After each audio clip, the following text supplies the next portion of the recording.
Well, good afternoon and welcome to Sydney Parade. We start today's entertainment with an unusual game for Pembroke's home ground. The Hills are playing Balbriggan in a T20, and that will be followed up by Balbriggan facing Pembroke. Two T20s for you today. But as I say, we're starting off with the Hills and Balbriggan.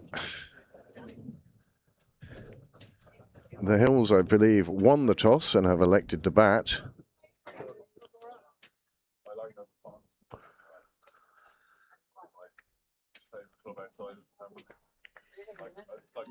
Lara Moritz will open the bowling for Balbriggan, and Erwin Metchen will be the bats for the Hills. It's an overcast day, particularly windy here, the wind coming mainly from the south. Oh, they're grand there at the moment. And the first one, straight past the bat and through to the keeper. Yes, it's an unusual day. There were scheduled 3 T20s today, but we're down to just 2. The Hills were unable to fulfil their function as Pembroke's opposition in the 10:30 in the morning game. I, for one, having been at the Clontarf 150th celebration yesterday, am not too upset. Thudding into the pads. An unusual one. The non-striker is actually on the same side as the bowler.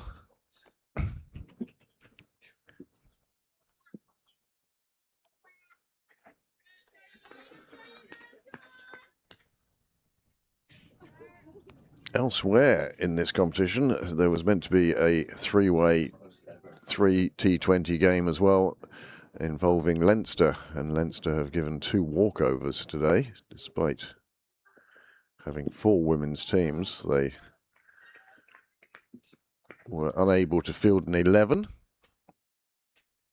Apparently this goes back to February, when Leinster, the club, informed Leinster, the governing body, that Irish women would be playing today and Leinster would be unavailable due to a number of them travelling to the UK.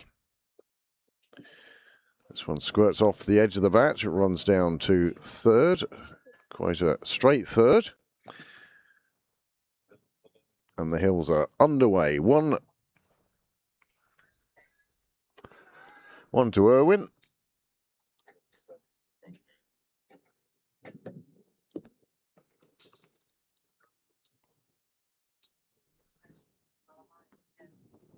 That's on the 19th. Yeah.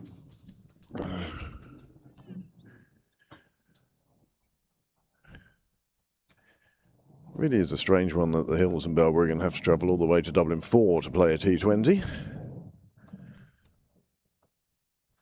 This one gets past the keeper, but third again, well, makes the travel over to the leg side and prevents the boundary, and it's signalled as byes.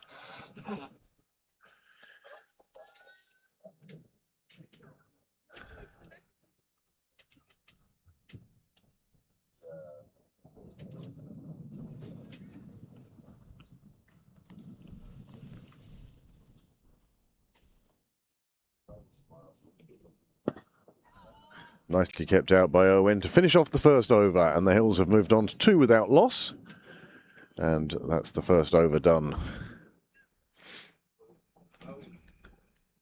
I'm going to demonstrate why you won't see the other camera very much. Yes, we have a bit of wind shear affecting camera from the far end, so you may only see that in replays today, as we return to the 1970s BBC coverage from one end.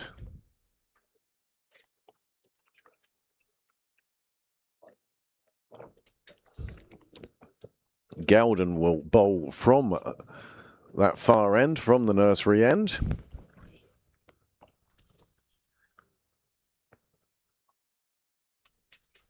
And of course, what a day it was for Irish cricket yesterday. The men knocking over the Indian T20 world champions, ranked #1 in the world, but they fell to defeat to Ireland. in one of the bigger upsets in world cricket in recent years. And it's been well documented that Ireland were missing about 6 players. A number of debuts, but didn't Moondra and Hollard do well for Ireland? Anyway, back to this game. Nicely pulled out to the leg side.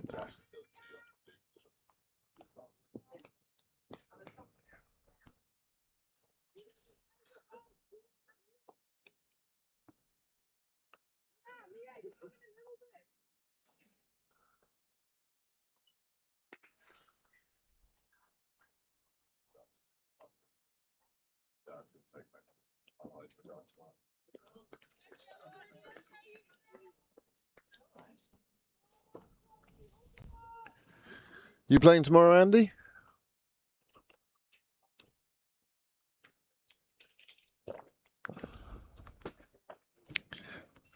Couple of wides adding to this Hills total.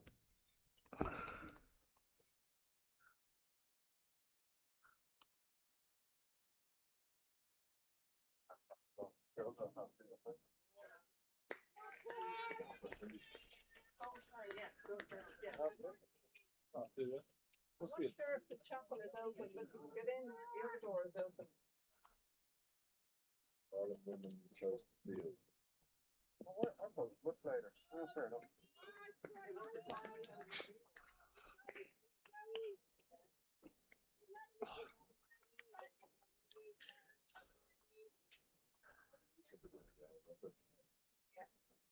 So West Indies big game for them, stayed in there through. So yeah. Down the leg side, a third, fourth wide in the over.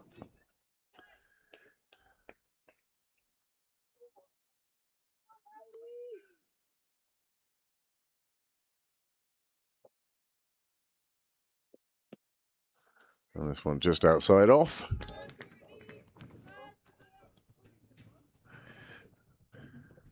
Not the blue skies we experienced in the last week or so, but rain staying at bay at the moment.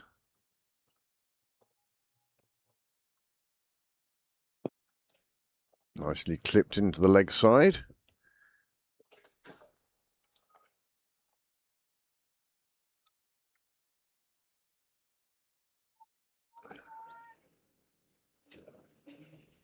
Big old train rumbling past.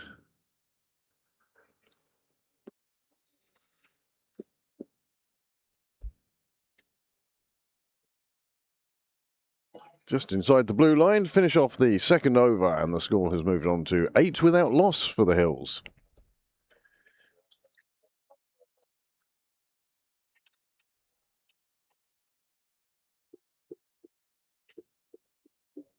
Well, good afternoon and welcome to Sydney Parade.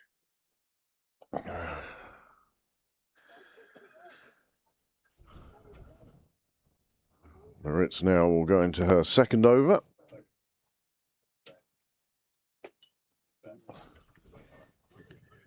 And those of you who have joined us, thank you very much. We hope you enjoy this coverage of this T20 game. Again, non-striker on the same side as the bowler. Plenty of width there, though. She won't be interfering with the bowler. I'm surprised the umpire hasn't asked her to move over to the other side.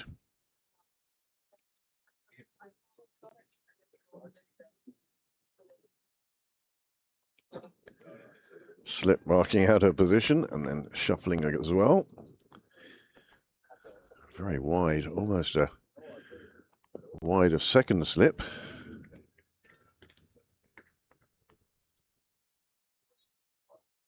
Playing on pitch 1 today, right next to the artificial.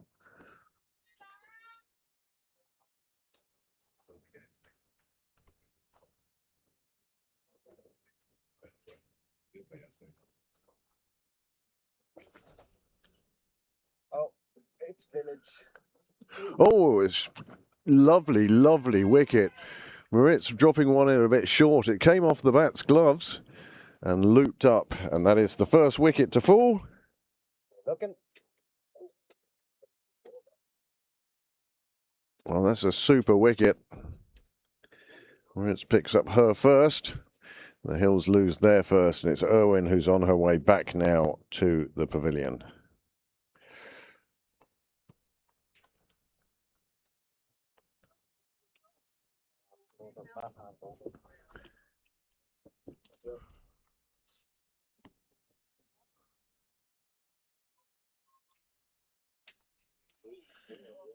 Plenty of cricket in the province today. Busy Saturday. Pembroke seconds are over in Observatory Lane, playing Leinster seconds, and they've reached 113 for 1. Sunil Gupta has 78, and McDara Cosgrave is on 28. Eli Clark, opening the innings, was out for 4. And a cracking for it was by all accounts before he fell. But Gupta coming in at number 3 is now on 78, having hit 13 fours and 1 6. McCartney is the new bat for the Hills in front of us.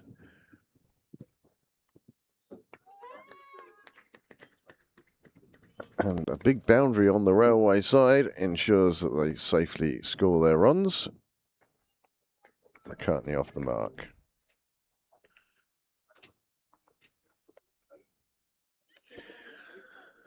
Sunil Gupta's 70 already for the seconds.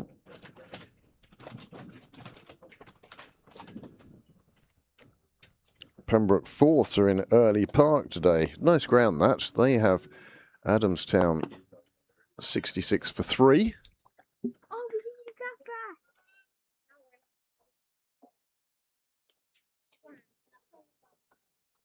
Greystone's thirds have made the long trip to County Cavan and find themselves 53 for 6. It could be that in a 30-over game, it could be that the game takes less time than the journey. Nice boundary round the corner, 4 runs.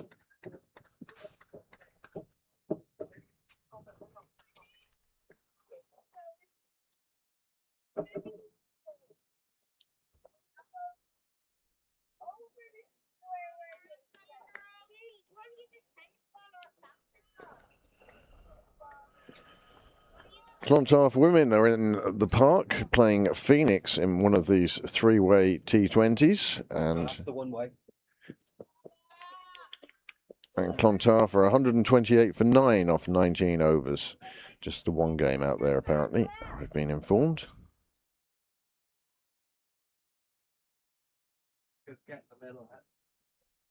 I call it heavy, but heavier than it was a minute ago.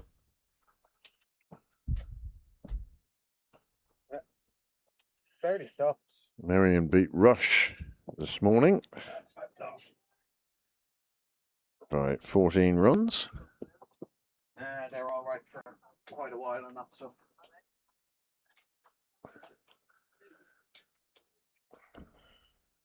Few specks of rain now. Nothing that's making anybody run for cover. Except me. Except Niall. Club down the ground, or the fielder went down to it, managed to take most of the momentum out. It won't reach the rope, but they will get back for a second at a canter.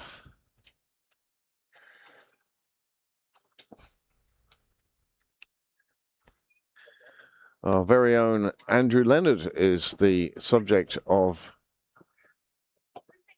a 2-page spread in the Mail on Sunday tomorrow, Irish edition. Well worth going out to your newsstands and picking that one up and see the thoughts of Jer Siggins on our very own Andrew, King of Kathmandu, Leonard.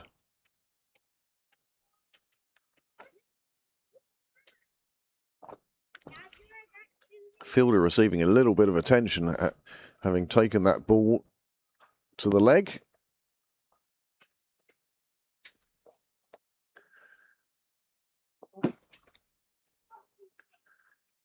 Of course, if she was a professional footballer, she'd just about have stopped rolling around by now.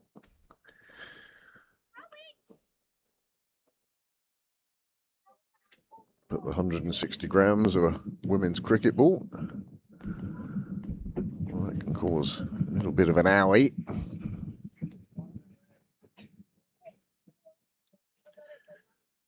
The score has moved on 17 for 1 now after that marvellous wicket for Moritz. Shorter ball taking the gloves and pouched at Gully. Here it is. And this is a terrific ball in shorter, unsure of how to deal with it. And off the gloves, straight to the fielder. And that was the fall of the first wicket with the score on 8. McCartney then came in. She's scoring at a good rate and has done so again, and in fact finds the boundary down by the SMC sight screens. 4 runs. Crocking powerful shot. The bowler couldn't get down to it, and after that, well, there was only one possible result.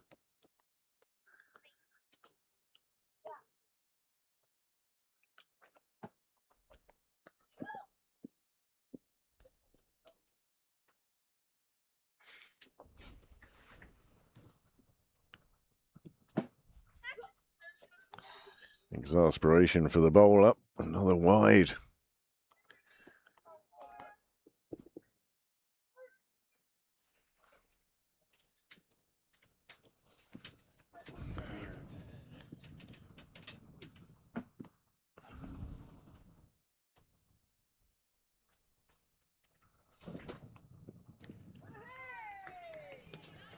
Much better delivery.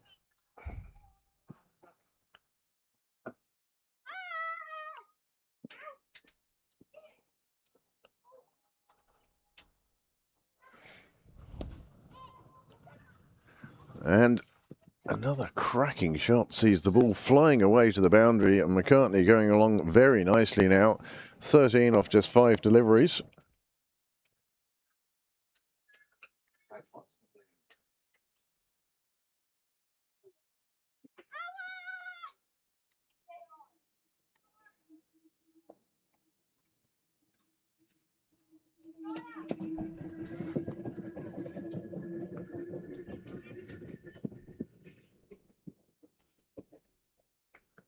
Innings going on quite nicely now for the Hills, despite the loss of that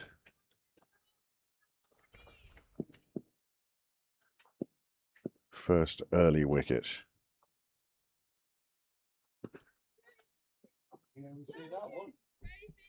It's over there somewhere.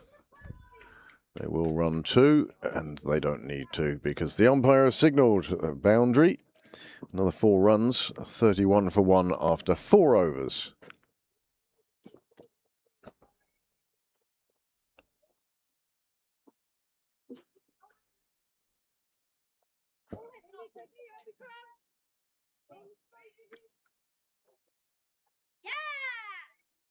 What do you got the ball now? There.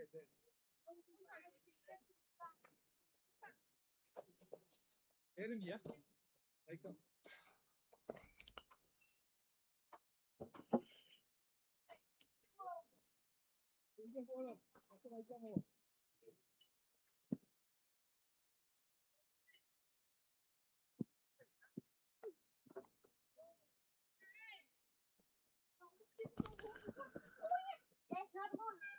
Oh, and there is a second wicket. Knight with her first delivery gets through the bat's defences and careers into the stumps. And that is the end of McCartney's innings. 14 from 7 deliveries. It was short, it was sweet, and now it's over. And here is why.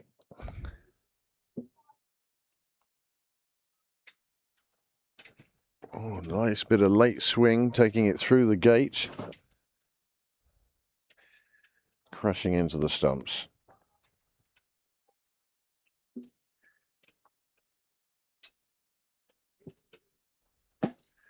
Irish women will be hoping to emulate the men today. They're taking on the West Indies in their final World Cup game.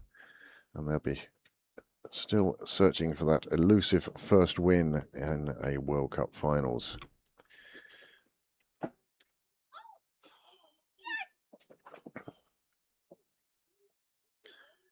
In other cricket news, Pembroke's men played in the Alan Murray Cup last night against Terenure, an enthralling game of cricket. Even if you could only watch it on text, it was well worth following. It was a good game. So T. O'Brien, the new bat, to the crease. Knight to bowl her second ball. I've already commented on that.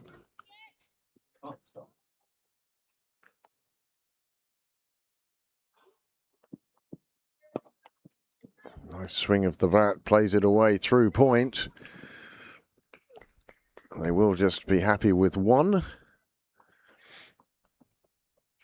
But they get O'Brien off the mark with her very first delivery. Yes, Pembroke men winning by 9 runs yesterday in Terenure to ensure their place in the Alan Murray Cup Finals Day. Both semi-finals and final to be held here in Sydney Parade.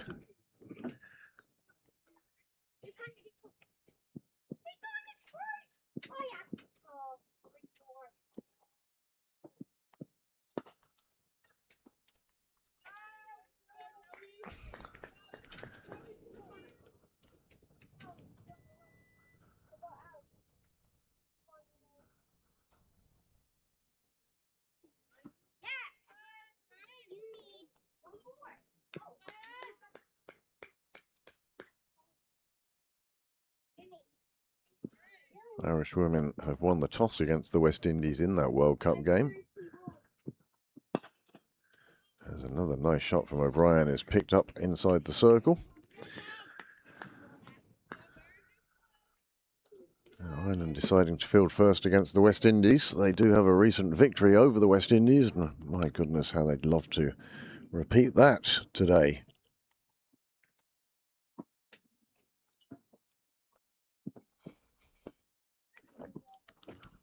Knight certainly getting a nice bit of in-swing, but on this occasion it takes the edge of the bat and flies away to the boundary.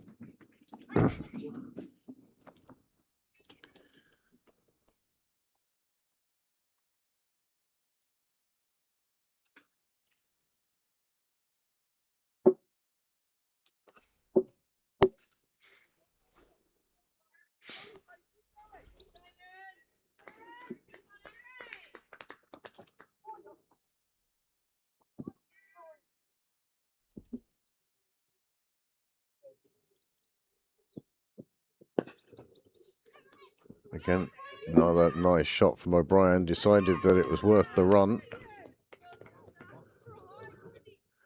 And got there with just a step to spare. Nicely played. Took the run on the basis of the shot rather than placement. And the fielder at this stage in with a good shout. And the sliding bat saving the bat.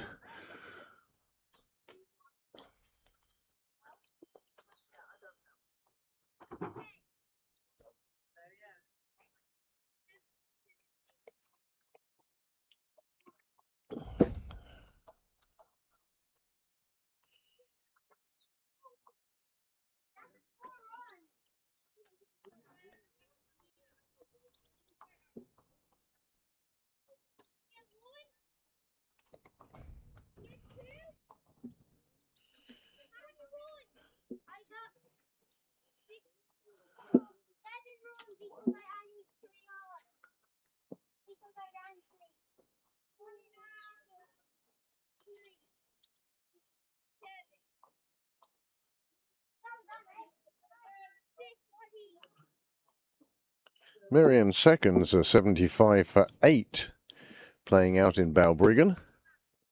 As a bit of sunlight hits the ground here in Terenure, in Sydney Parade, Terenure. So that's reading scorecards and talking at the same time.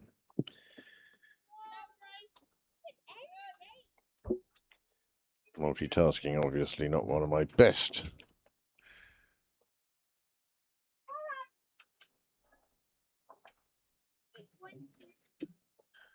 Sunil Gupta has moved on to 90 in that second 11 game in Rathmines.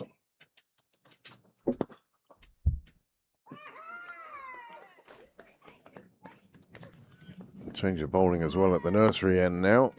Kerr into the attack. Another off spinner. Nicely played around the corner by O'Brien. And she calls for the second.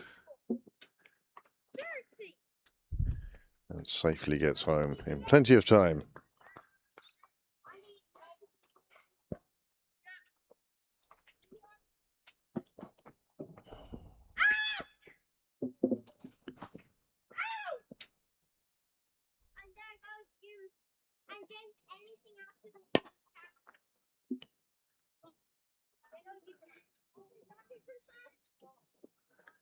Run's coming a little bit quicker now for the Hills. Run rate over 7 3/4.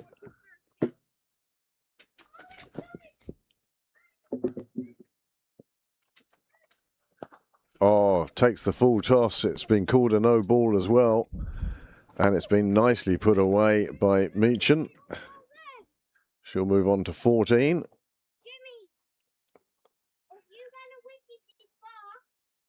Score looks like it will move on to 49 for 2, with 2 balls left in the power play.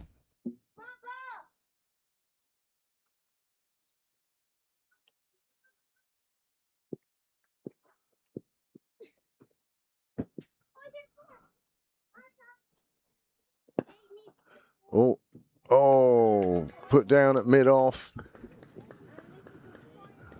Hands just a little bit too firm there.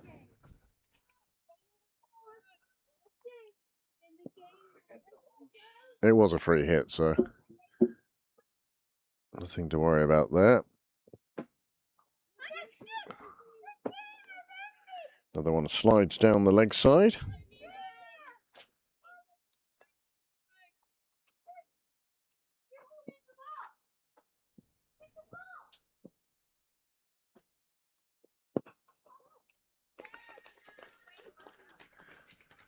And there is the third wicket to fall. Nicely taken, Kurt.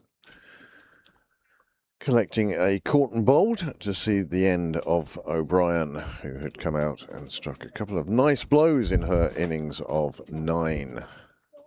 50 on the board, as you can see, when this, well, just came off the bottom of the bat, and Kerr made no mistake in collecting the return, and that third wicket falls with the score on 51.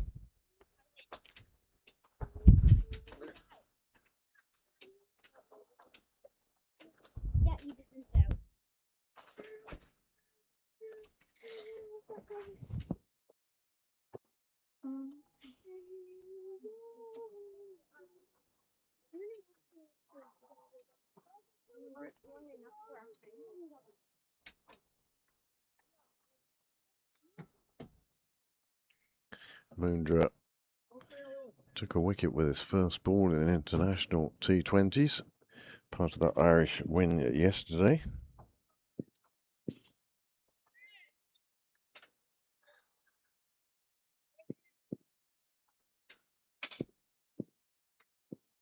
Knight back for her second over.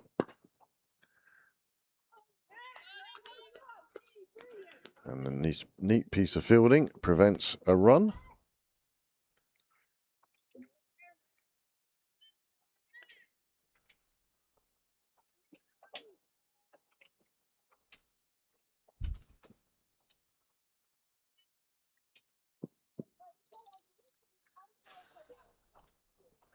Oh, brilliant. Thank you, Noel.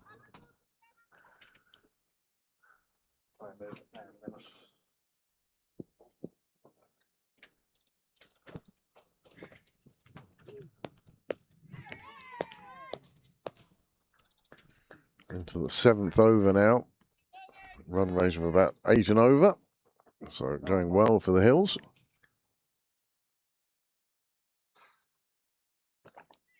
Meanwhile, in the UK, the Irish girls taking to the field in their game against the West Indies.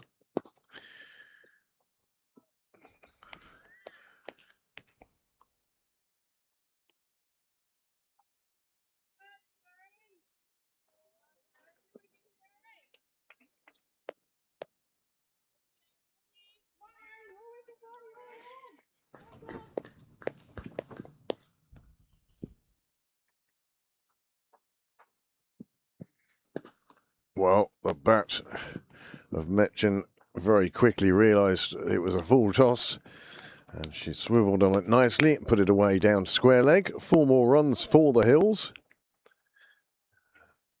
How quickly she realised, and then just played a super shot and whips it to the boundary. No fielder was going to stop that one.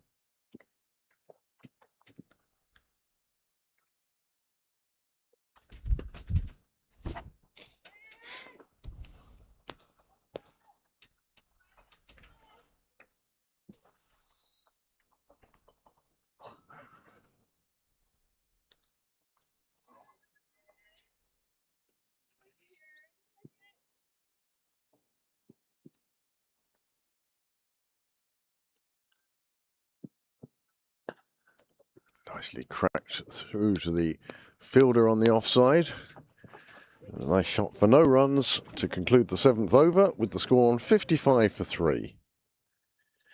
Well, we had been talking about Matthew Hollard during the interprovincial series here at Sydney Parade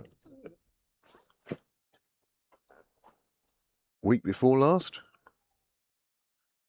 and also in Balbriggan's game with Pembroke. Well, both games they played twice here last weekend, in the league and in the cup.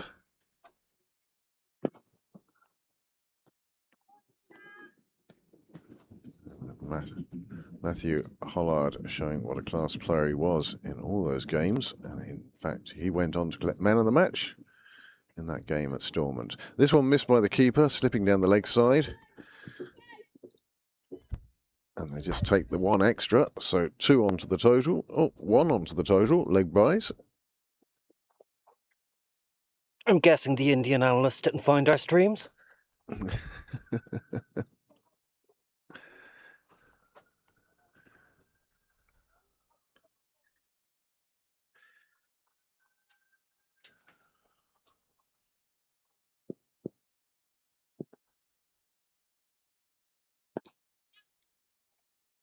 Nicely played away to deep square leg, but the fielder there saves 3 runs.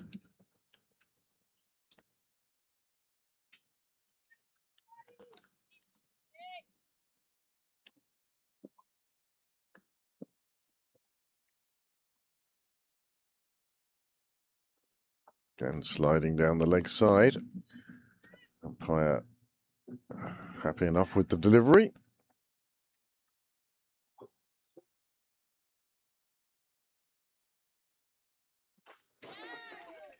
And the 4th wicket to fall as Scollard plays all across one, a straight one and an accurate one. Receives the high fives of most of her teammates, low 5 with the wicketkeeper. Look how dodgy this camera is now. Just hike across the line and not making contact and doing nothing to stop it. Careering into the stumps.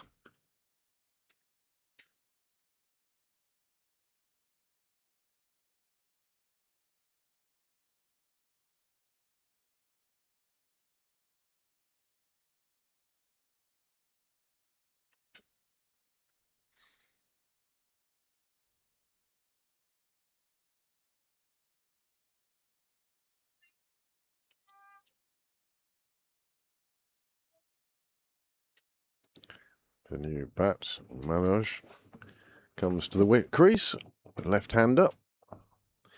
Bring its own challenges, changes in the field, and the bowler deciding to go round the wicket. Kerr now with the figures of 2 for 12 from just 11 deliveries.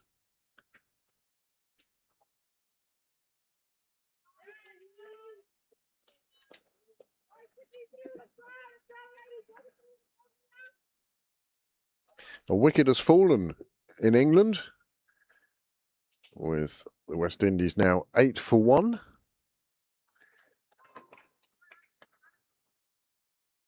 After 1 over.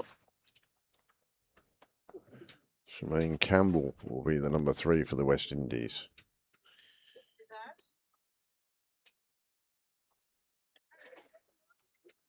You're the researcher. You tell us.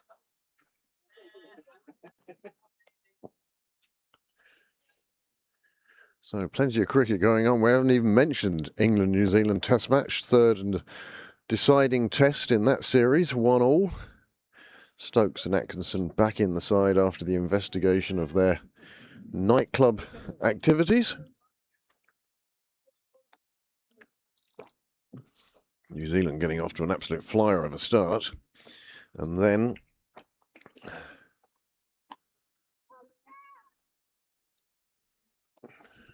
England pegging them back a little bit.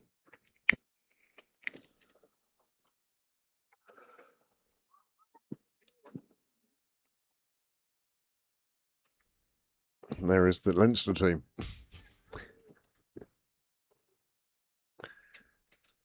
Keenan now, the 5th bowler to be used, coming on at the St John's end. A little bit short and dealt with appropriately.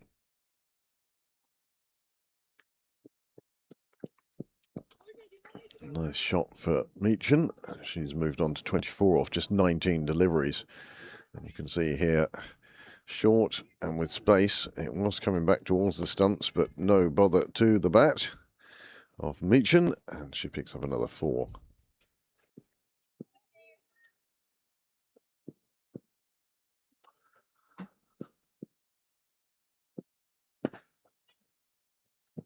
And a lovely, lovely shot. One might describe a shot of the day thus far.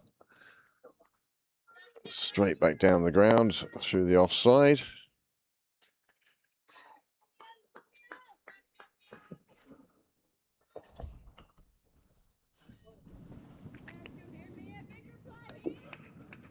And from Test match to second 11 Premier League. And Pembroke have moved on to 143 for 1.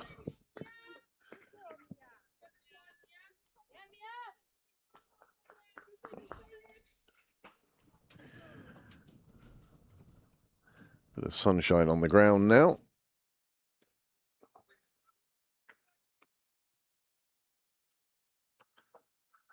But the heat wave certainly seems to have broken now.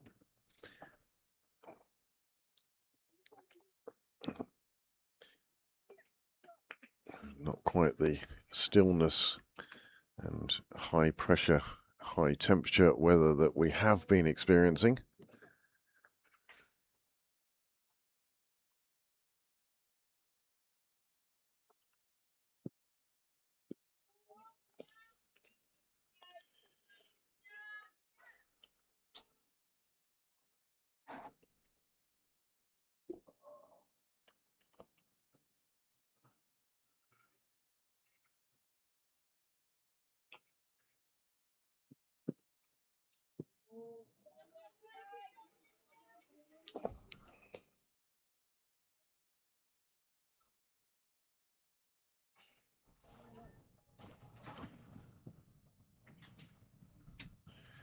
Of course, many congratulations to our very own Lorcan Tucker. Has become the first T20 international captain to score 3 half-centuries in his first 3 games. And what a vital innings it was yesterday. Himself and Gareth Delaney. Great to see Gareth Delaney, 49.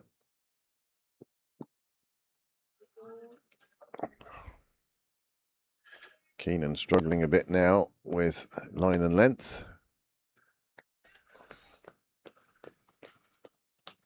And this is proving to be a good over for the Hills.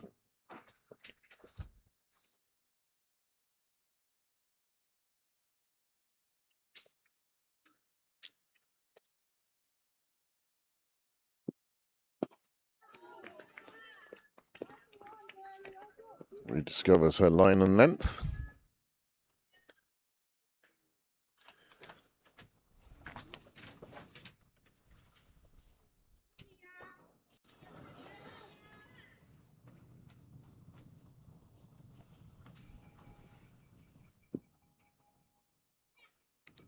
Running a risk there, stepping right across the stumps, exposing all three behind her legs, but she did make contact and she did find the boundary.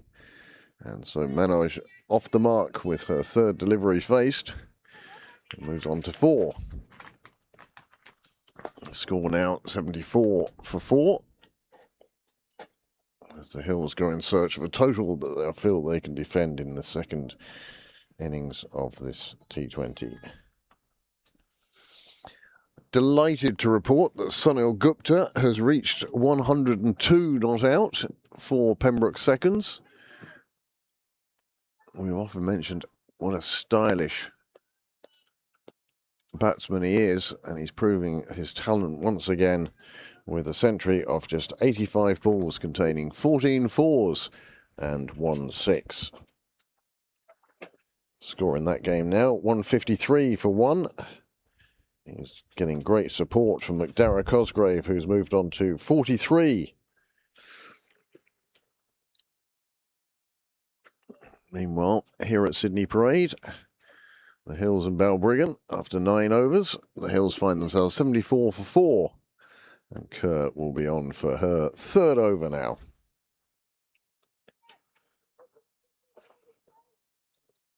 A second wicket has fallen in the UK. The West Indies now 27 for 2.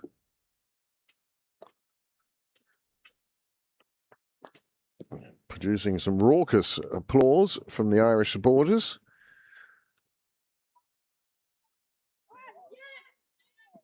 This one coming off the leading edge and going round to square leg. Oh no, behind stumps where Amy Hunter takes the catch. And Ireland now have seen the back of 2 of the West Indian bats. And 27 for 2 in the third over.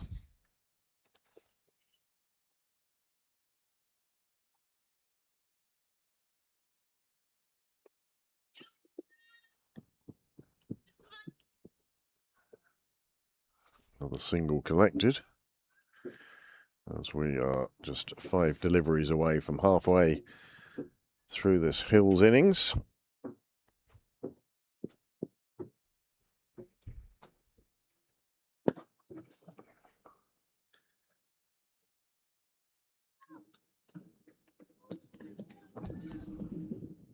Wisely deciding against the second run on this occasion. Hayley Matthews now. And it's Arlene Kelly who has taken that second wicket. 1 for 9, her figures from her first 4 balls. And the first ball was 5 wides. Yeah.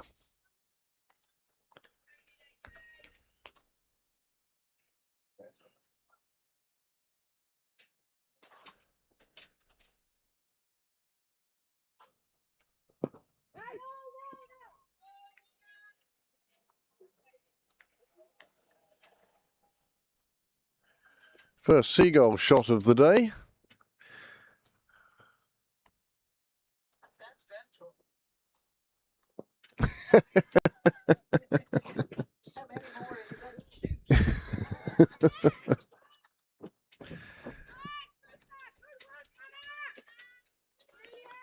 Nicely chased down, nicely fielded. Saves a further run.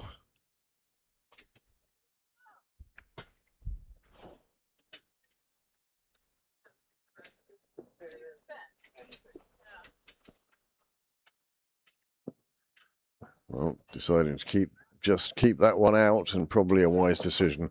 That is 10 overs gone.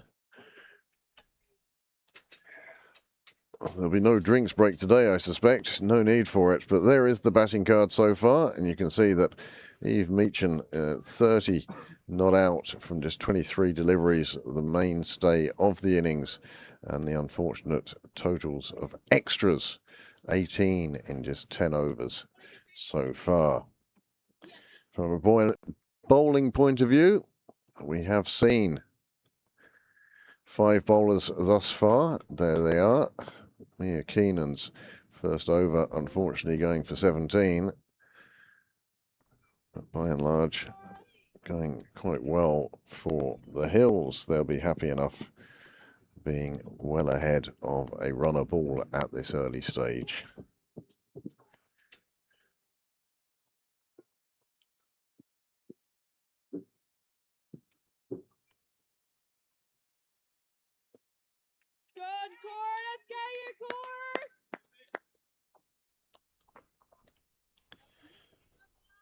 Go, Courtney!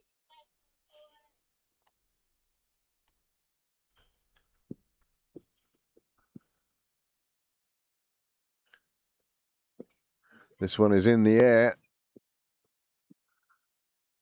but not for long enough as far as Balbriggan is concerned.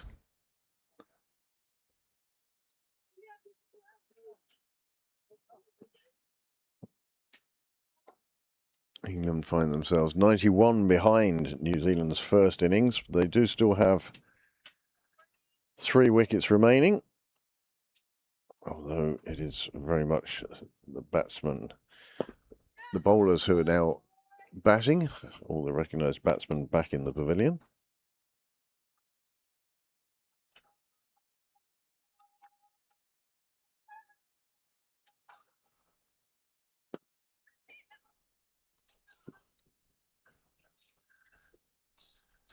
Another boundary here at Sydney Parade, and the runs keep coming for the Hills.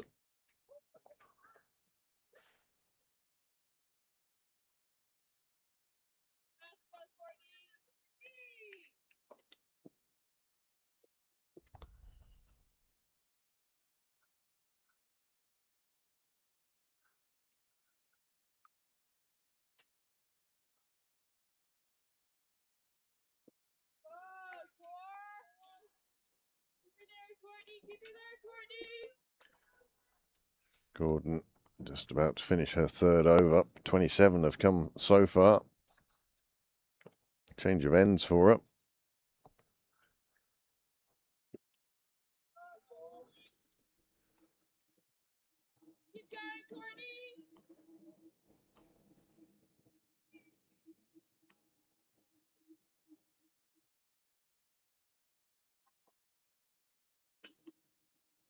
Plenty of air on that one.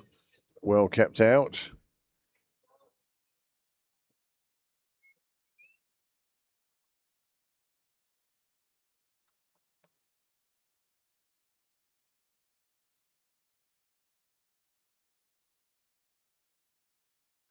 Greystones out in County Cavan have reached the heady heights of 90 for 9.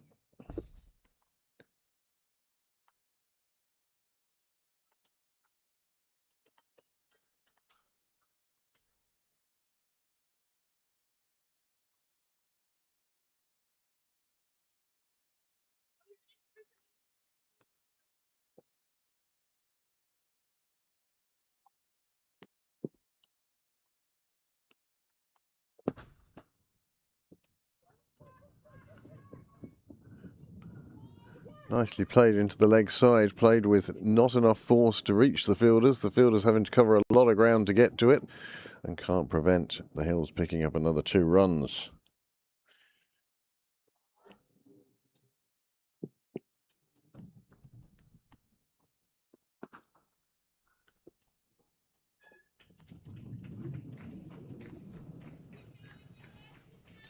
Another boundary formation takes the Hills into the 90s, 92 for 4.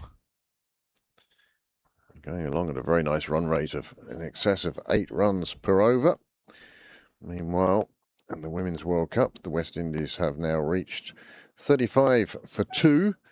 Amy Maguire back into the attack there.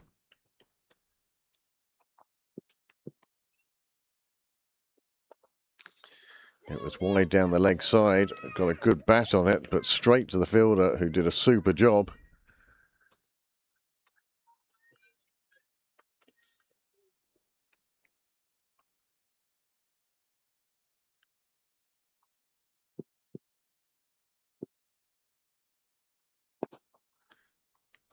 This time evading the fielder will let them get through for just the single.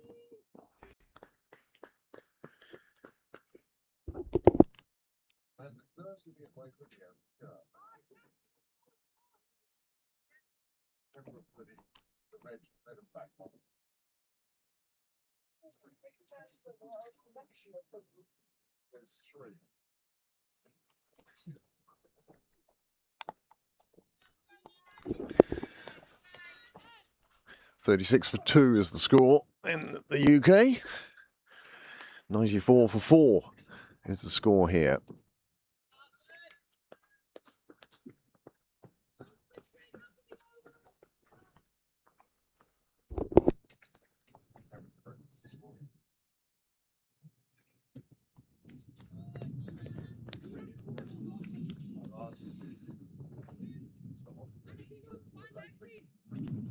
Great. 2 o'clock, 12 o'clock, so there. We nibbled a bit to that. So 12 overs gone, 94 for 4.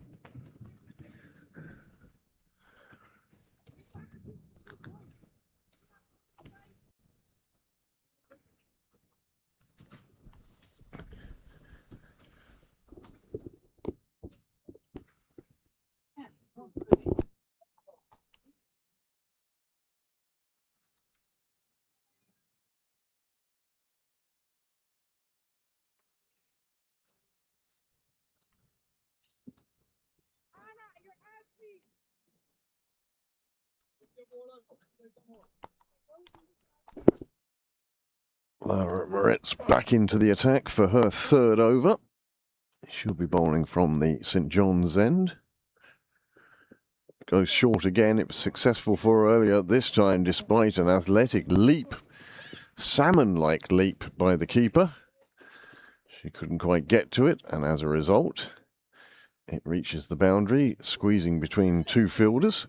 Going short again, and on this occasion, getting enough bat on it to get it past the keeper and down to the boundary. 98 for 4.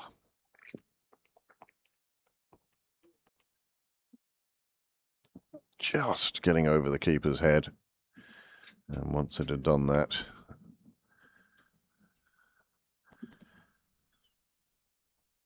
it raced away to the boundary.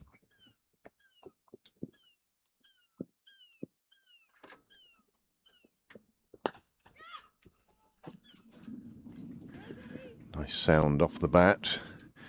Takes it down to extra cover boundary. Another 2, and that will bring up 100 for the Hills. 100 for 4 in this, the 13th over. Score predictor at this stage. Well, what would you say?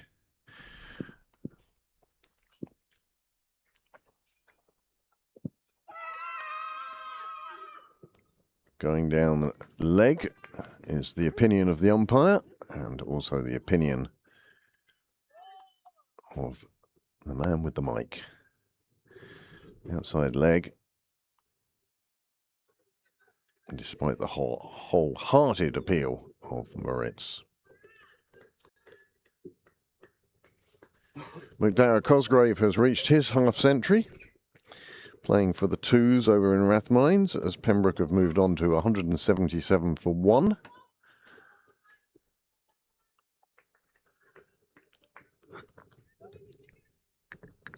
There is the rest of the Hills squad, some with pads on, and 4 of them very definitely with pads off.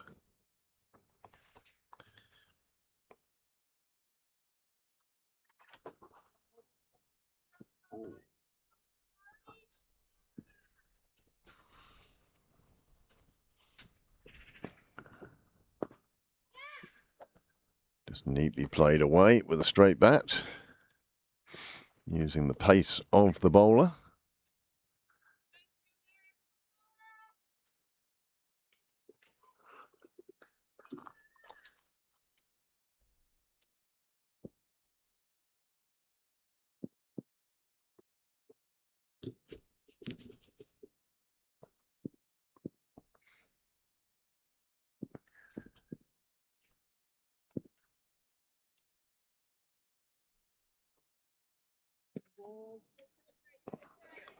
Sliding down the leg side for another extra.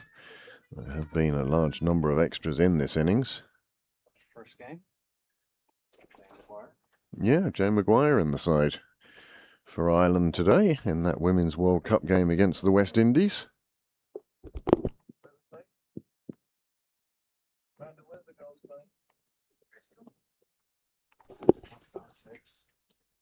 Well, well, well, what a shot. 6 runs. It's an expensive over for her as a result of this. Just lifted round the corner and has gone a long way down to the clubhouse, down to the chapel, bouncing in at the bar manager's car.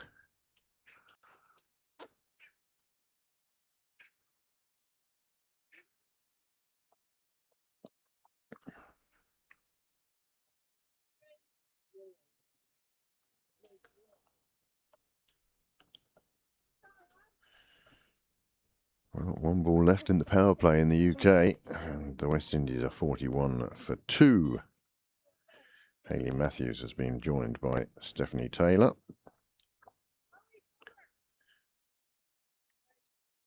And I'm sure there's some of you out there who are watching both this game and that game.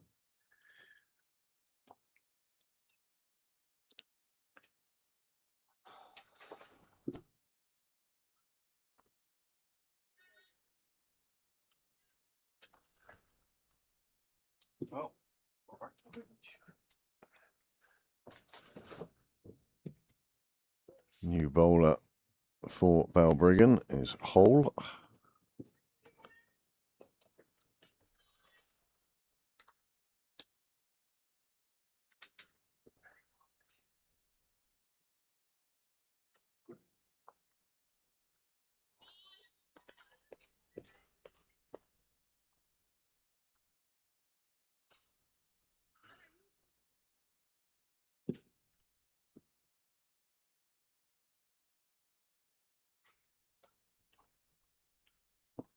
Round the wicket to the left-hander. Doesn't stop the bat, just chipping it into the leg side. Getting through for the single, and that will bring up Nelson. 1-1-1 for 4.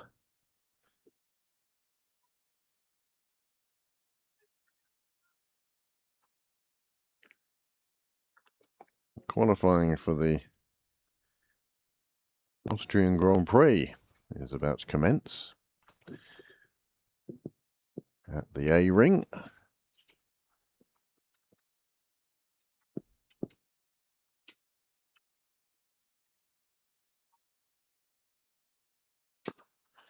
Well, that's a cracking shot through the offside to extra cover, where it ends up at Michael Sharp corner. Another 4 onto the board, and nothing unlucky about Nelson today.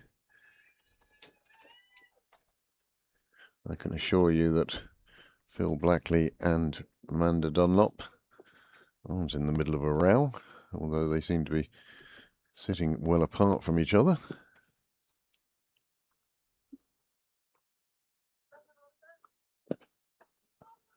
Fair, there is another bench there, so Phil could move further. Eve Meechan, having reached her half-century, she's moved on to 55 now, out of this total of 115.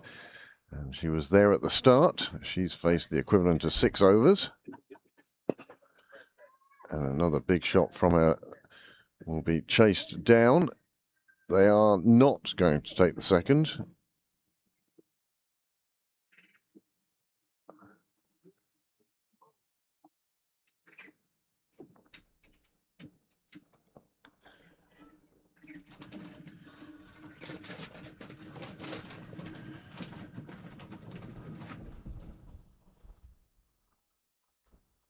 Clara Murray about to enter the attack for the Irish women at the World Cup, as Hull finishes out her first over with just the 7 runs coming from it.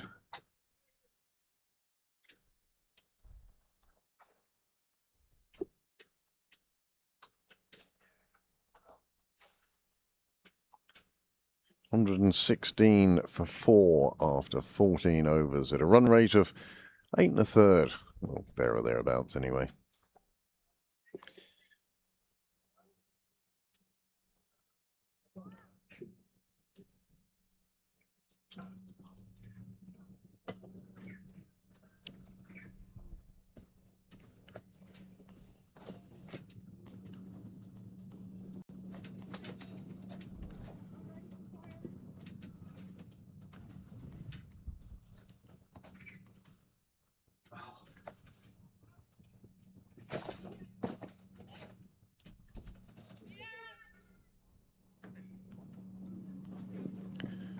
Pembroke seconds won the toss today. Elected to bat first, and that decision very much paying off now. 180 for one. Sonny Gupta with a century, and McDowell Cosgrave with a half century. Yeah, it's on.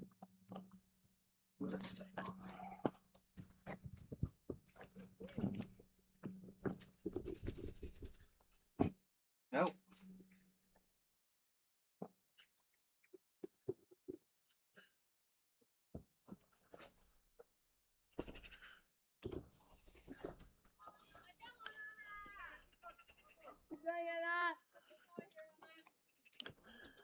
Taylor and Matthews needing to put a bit of a stand together for the West Indies.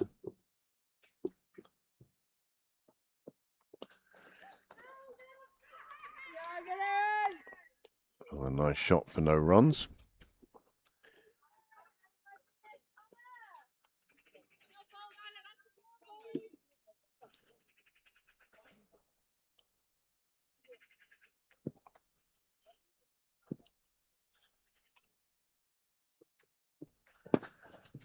Oh, just slightly too long from the bowler, and it's powered down the ground for a lovely boundary. Meechan really finding her form now.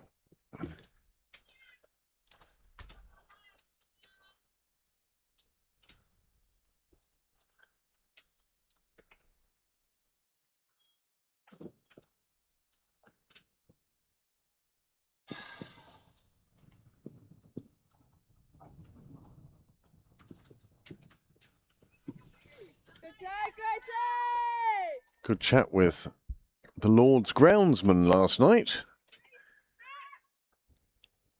Carl McDermott. He was at the Clontarf 150th celebration.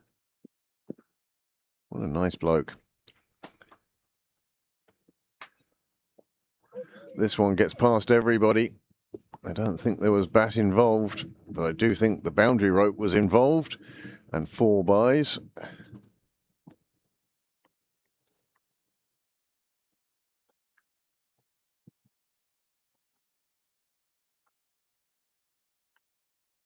Into standby mode. I know how it feels.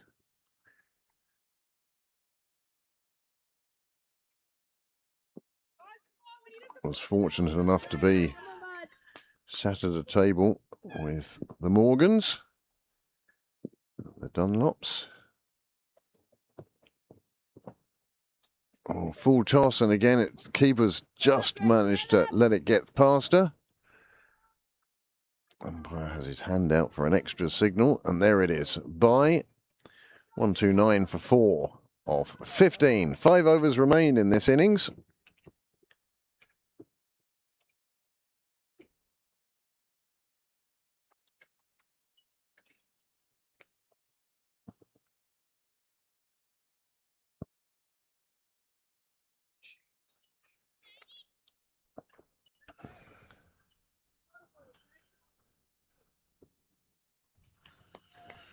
Well, what's the rest of Europe?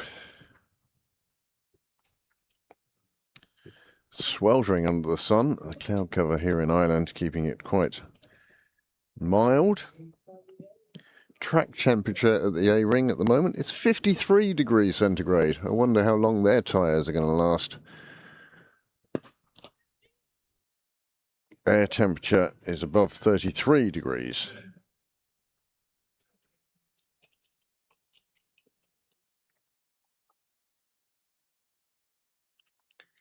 One of the Facebook accounts I follow is one called Cricket District, and they did their 6 of the best for the week. Bruce Whaley made an appearance with his wicket that won at the Schools Challenge between Leinster and Ulster. 2-day game. Came down to the last 10 minutes. 49 for 2 in the UK, 130 for 4 here.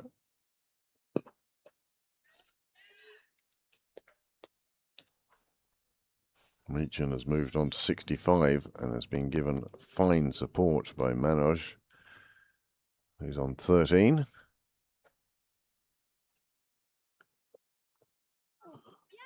This one down the leg side, missed by the keeper, but the fielder will stop it before it crosses the rope, but not before they add 2 extras to, well, 1, because the umpire is signalling 1 short, and it's wides.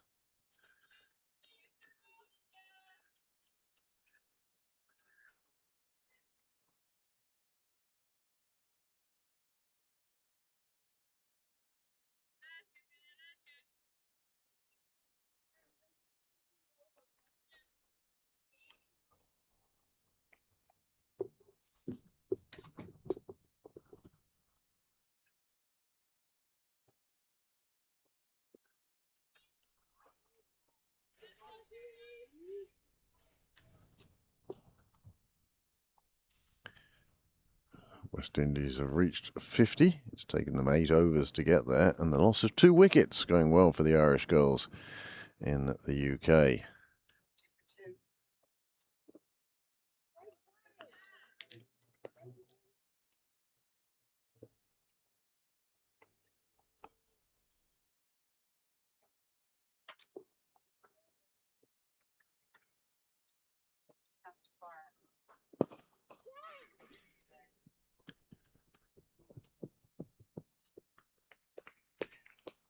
Oh,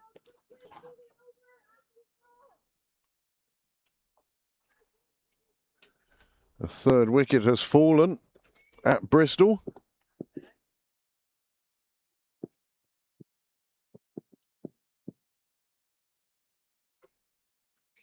$50 for 3, the West Indies. Certainly not the start they would have been looking for. And it's Hayley Matthews who's out. A big, big wicket for the Irish side.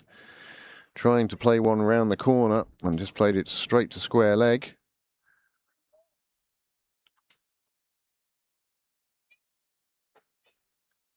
$50 for 3. Murray picking up a wicket with the first ball of her 2nd over. And the Irish fans enjoying the sunlight and enjoying the cricket in front of them. 3 wickets down for the West Indies. Here, the Hills have lost 4.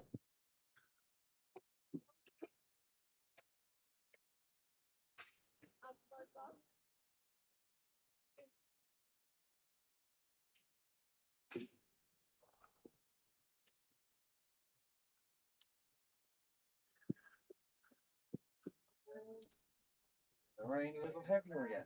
Still very light. Bit of light rain here. Might even. Oh. See it. Knight just realising her run-up wasn't quite right. As a result, pulled out of the delivery.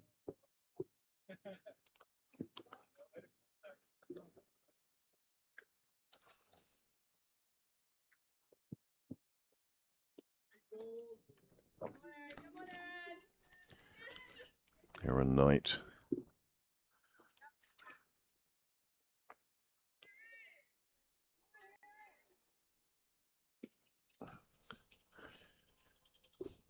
From the St John's end. See the scorer's box up on your screen. They'll be keeping a close eye on this game, that's for sure.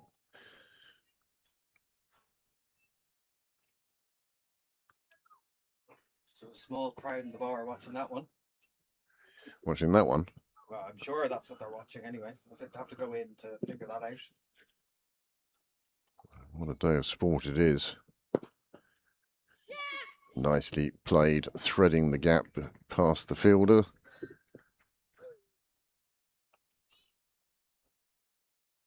Meechan moves on to 65. Manoj now on 15.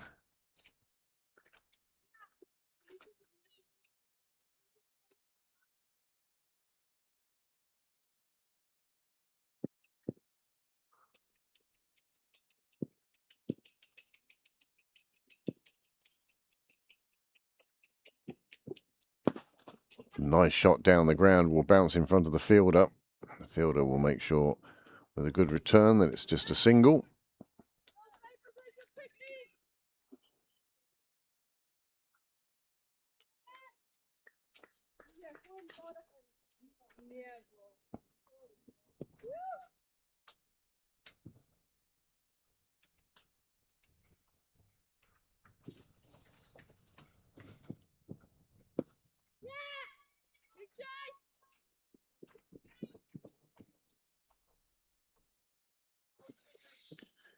Well, I can tell you that the seconds have lost a second wicket.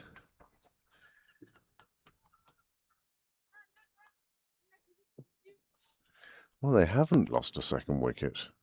Joe Prendergast now in the middle, but McDara Cosgrave has retired hurt. He's retired hurt on 60. Sunil Gupta is now on 127, and Joe Prendergast has joined them at not out 2. And finally, the stand is broken. It's a stand of 83. A fine stand it was. Manoj departs for 17 off 25 deliveries.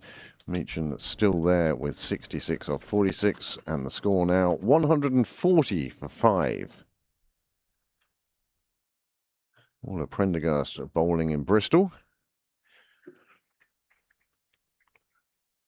As we see how that one snook through. It was the smallest of gaps to get through. Knight managed it, and that is a second wicket for Knight, with the score now 140 for 5.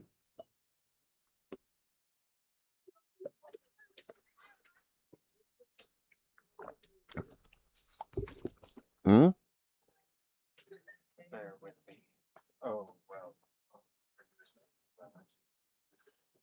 You're on this one. Yeah, That is a new one.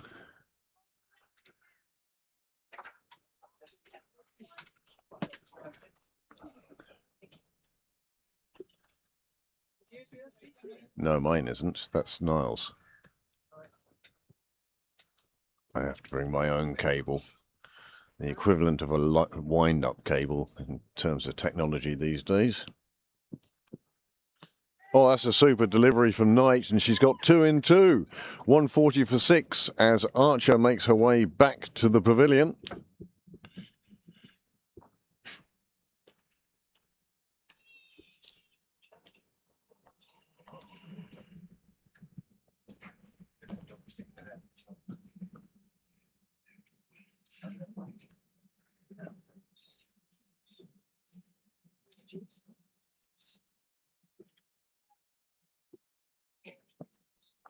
Oh, that delivery.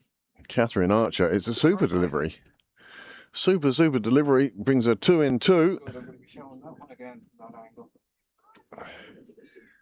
Absolutely fabulous delivery, right length, and it's straightened up very nicely, clunked into middle, and that saw the end of Archer after just that one delivery. And now Scollard.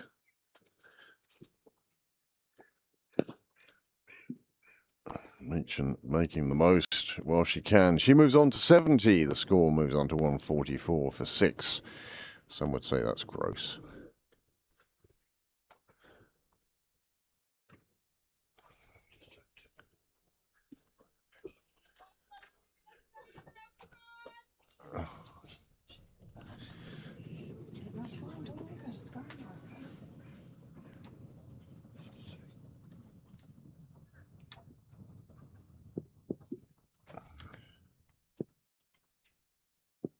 .150 approaching for the Hills now. Last 3 overs.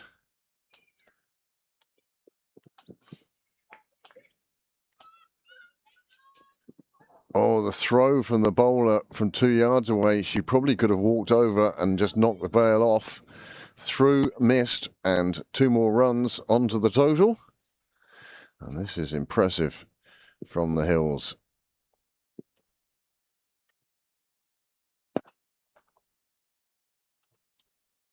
Mention realising that with just 3 overs to go,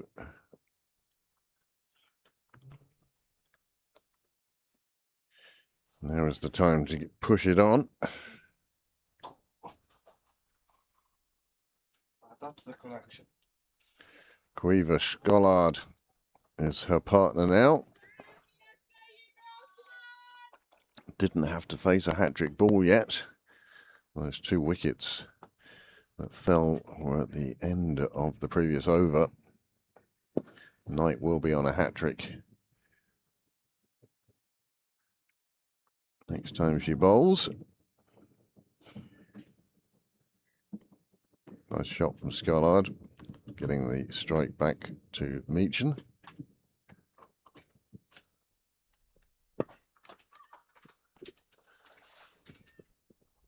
That one beating the despairing dive of the fielder, makes it to the boundary. Meacham moves on to 77. The score goes past 150.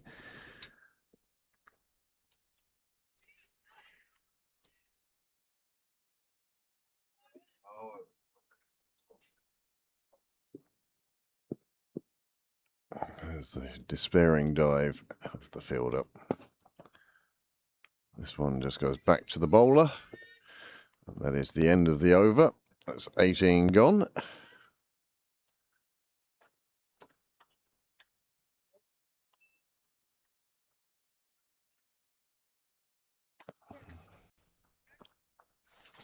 And just to show you how the progress of this innings has been, with 2 overs to go, this is how the worm looks. As you can see, there was a lull between overs 6 and 8 when that 4th wicket fell, but then a fabulous stand has taken the Hills into a very strong position. 153 for 6 now, and just 2 overs remain.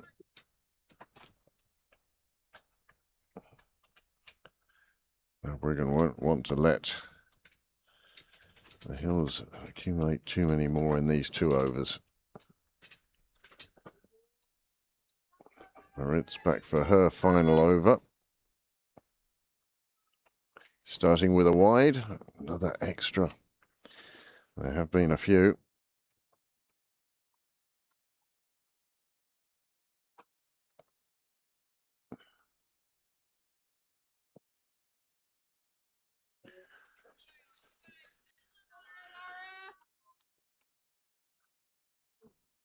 $35 extras in this 155.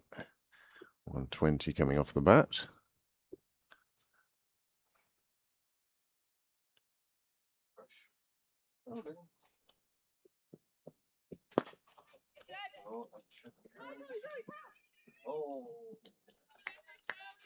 Many thanks to Keith P. Rater or Prater. 310. Many thanks for your comment. Always good to... Oh, that's unfortunate. But as much as anything else,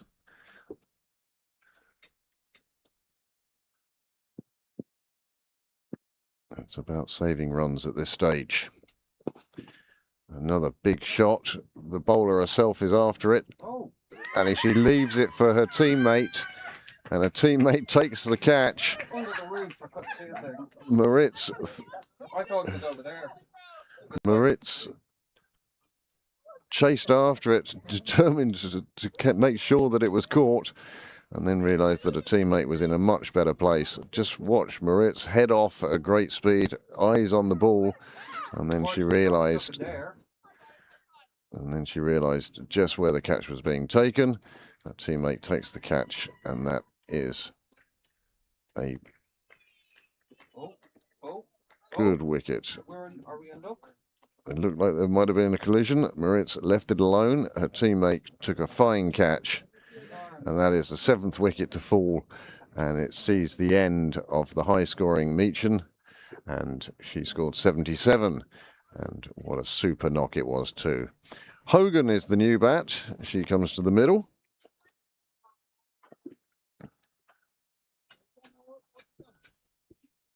Amelia Hogan, the next bat. Myself and Scollard now will be looking to make sure they get through to the 20 overs. There's a late call for a run. The fielders get the ball back to, and she is run out. First ball. That's 2 in 2 for the team.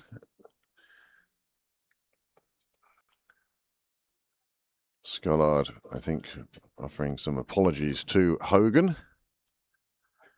And the score in Bristol, 69 for 3. And they're now into the 12th over. Ireland doing a very good job. And that is how you do it. No throwing it at the stumps from 2 yards away. Just a nice calm decision to take the bails off. Clinical. Now, Balbriggan on a team hat-trick. 1 catch, 1 run out, and a dot ball.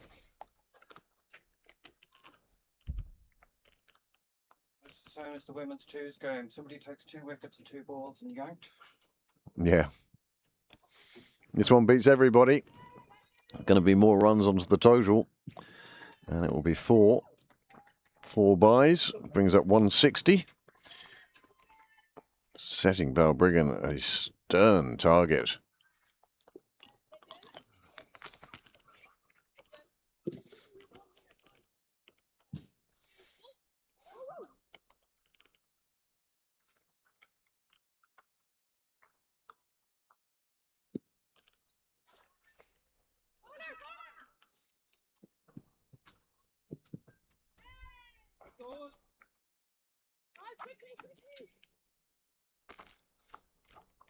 So as we enter the last over now, Healy and Scollard have seen their team safely through to the 20th over.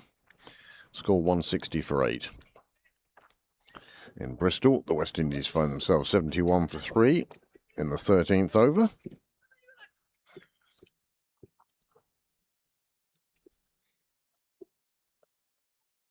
And in Rathmines, the seconds have now reached 219 for 1. It is for 1, but McDara Cosgrave did retire hurt. Sunil Gupta is now on 140, and Joe Prendergast on 11.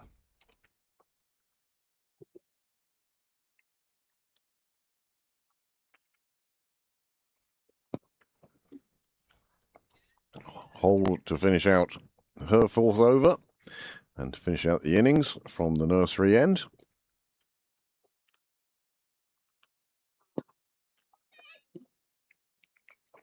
Starting with 2 dots.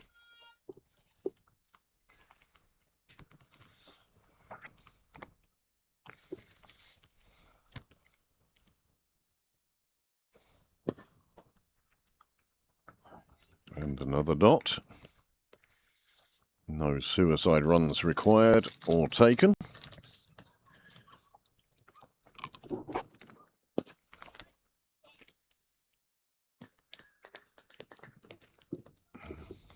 And then the simplest of catches means that 9 wickets are down.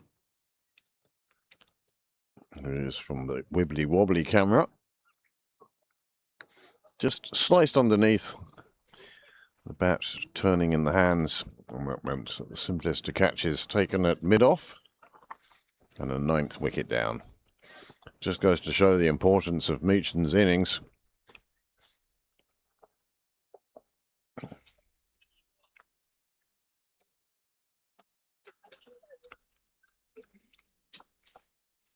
And just 2 balls remaining, 1 wicket remaining, as it's Tagney that comes to the crease.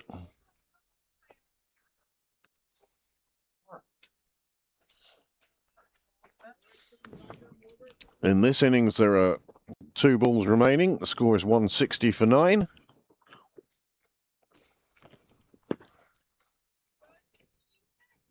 Keeps out the first one. And Balbriggan will know that they have bowled a full 20 overs in this game.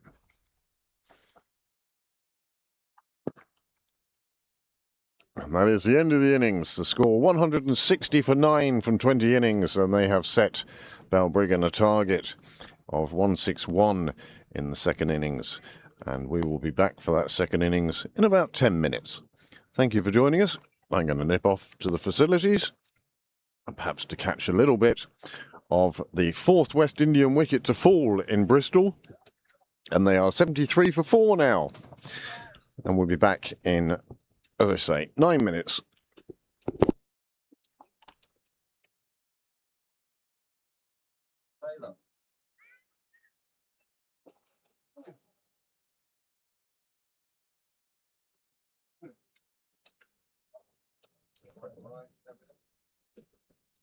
Right.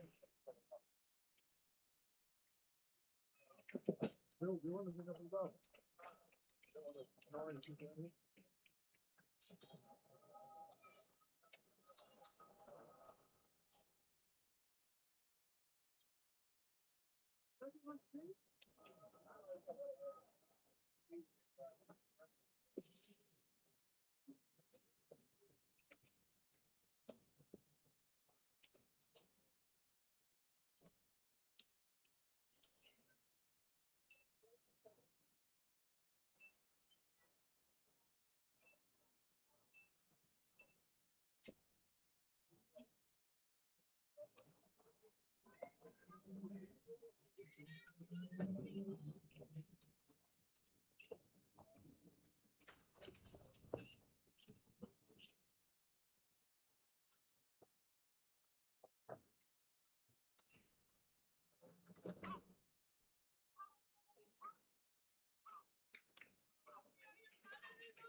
Oh.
Go.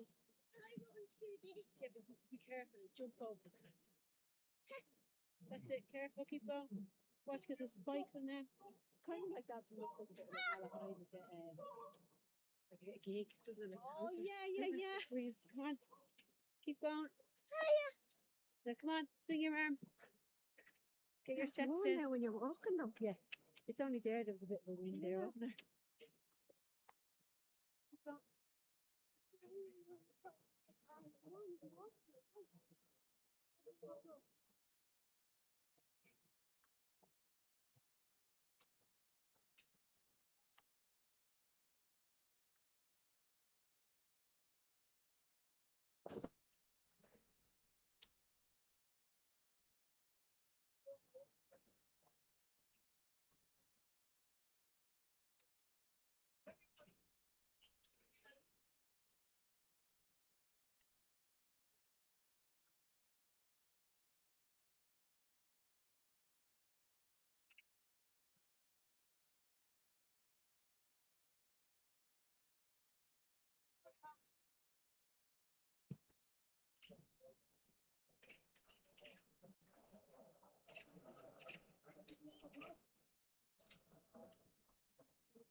He's not here. I'm going to just put him straight from the walk away.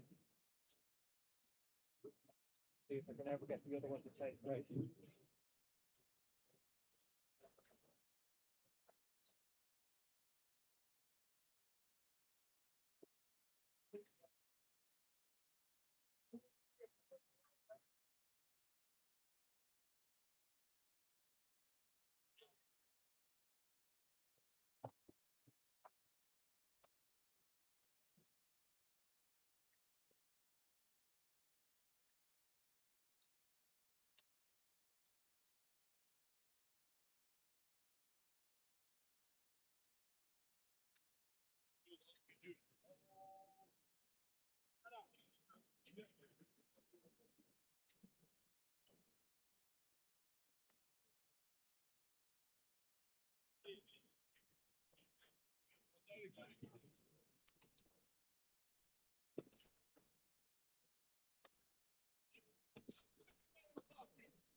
Well, the umpires are back in the middle. The Hills taking up their positions. And we will soon be underway with the second innings, with Balbriggan needing 161 from 20 overs to win this first T20. Well, it was scheduled second.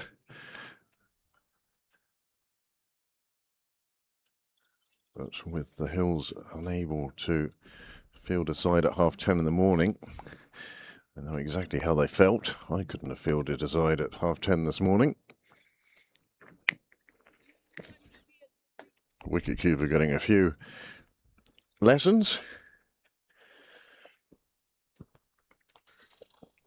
And the West Indies, in search of a defendable total at Bristol, now find themselves 95 for 4, 95 for 5 as a full toss.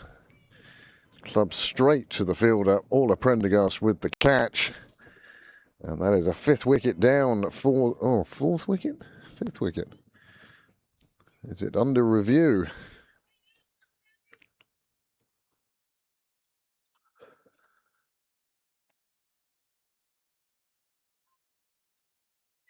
Unsure what's happening there in Bristol with that one.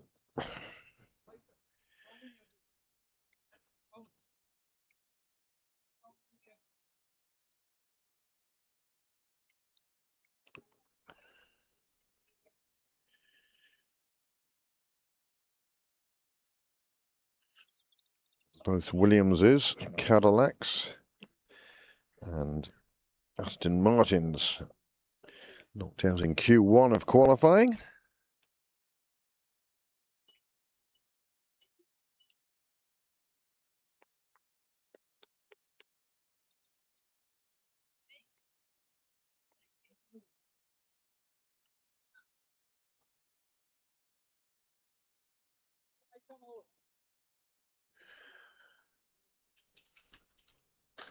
So we'll just wait for the live scorers and cricket clubs to reflect the fact that Balbriggan are now batting. And meanwhile, in Bristol, Maguire has picked up a wicket, 1 for 18 in 2.5. And it's Dottin who's on her way for just 21 and 95 for 5 with 4 overs remaining.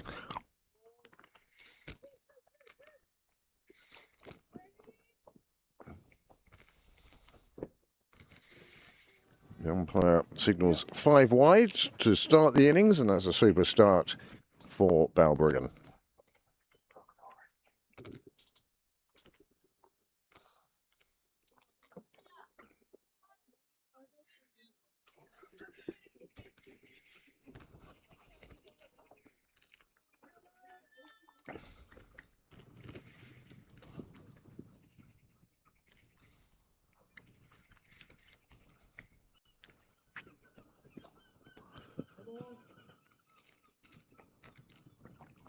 McCartney, starting with 5 wides and 5 no balls.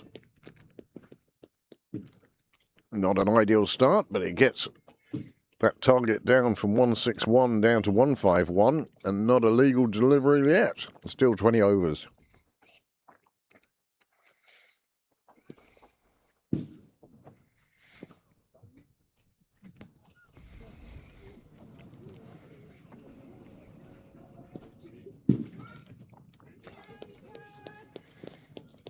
Sono Gupta certainly in search of a double century.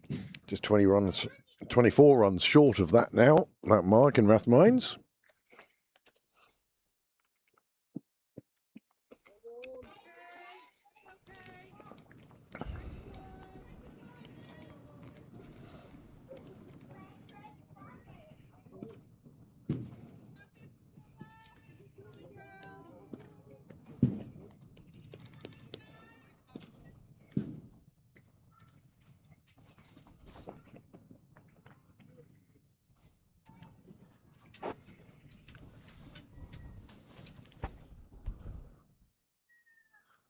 Phil Blackley walking his dog round the top of your screen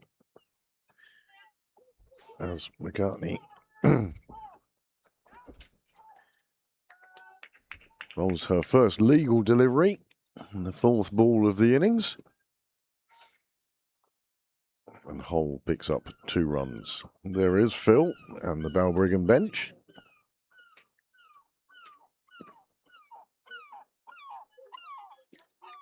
Balbriggan offered a run rate of 78 per over.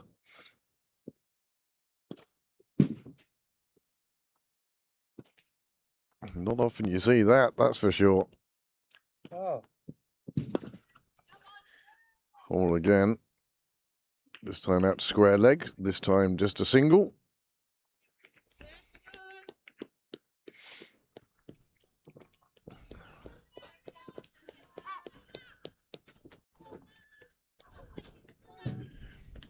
West Indies now 96 for 5.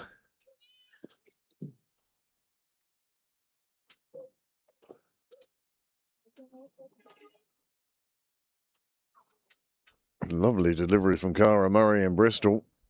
Just getting past the edge of the bat. And Laura Moritz will face her first delivery here at Sydney Parade.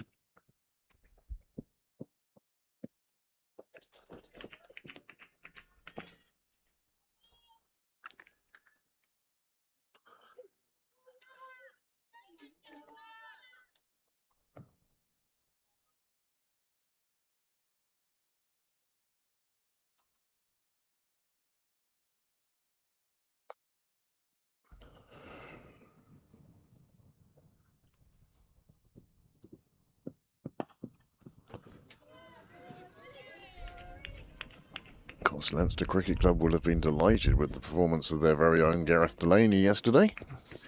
His 49 in a stand with Lorcan Tucker, instrumental in getting Ireland to a defendable total. And by golly, didn't they defend it?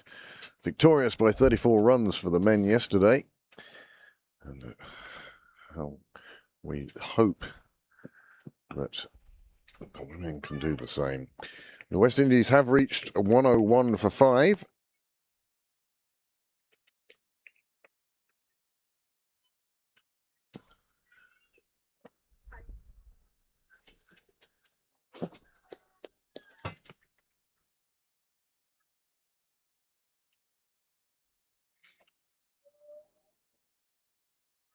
And another wicket has fallen at Bristol. 6 down now.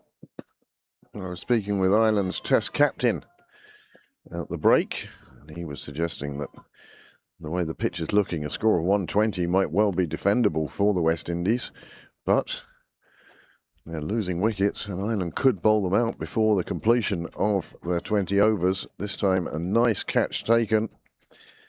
Ball looping up. And a 6-wicket falls with the score on 101.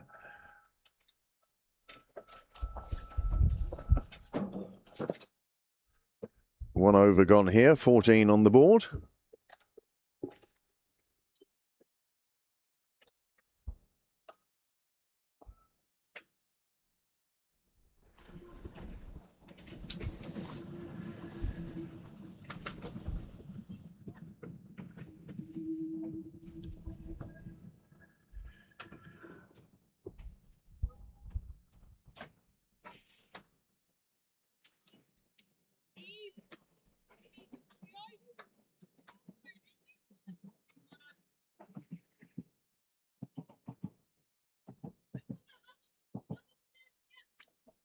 T. O'Brien to bowl from the nursery end.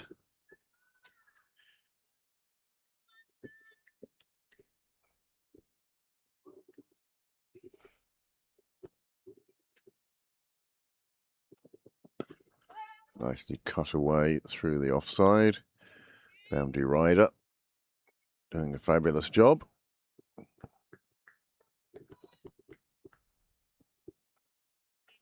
Pembroke's seconds now have reached 279 for 1 on the back of 185 not out for Sunil Gupta. Joe Prendergast is there on 25 not out.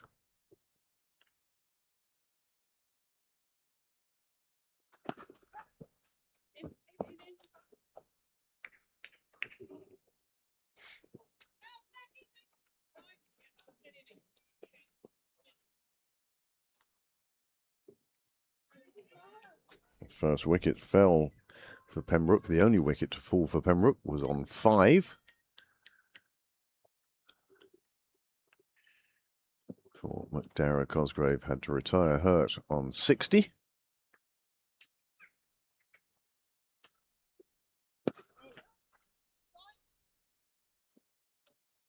Nice bit of footwork in the deep, saving 3 runs.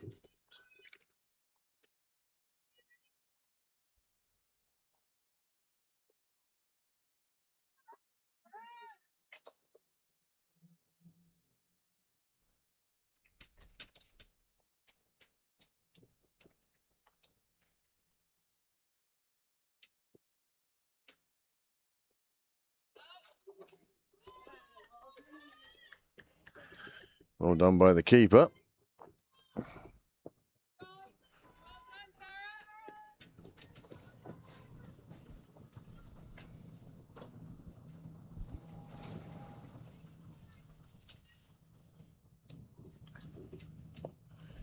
Two Alpines, 2 Haas and 2 Audi out in Q2 of qualifying for the Austrian Grand Prix.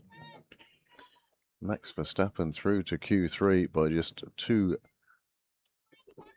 thousandths of a second, hundredths of a second. Well, the blink of an eyelid anyway. Balbriggan, well, they were given 10 runs from the first 2 deliveries with 5 wides and 5 no balls.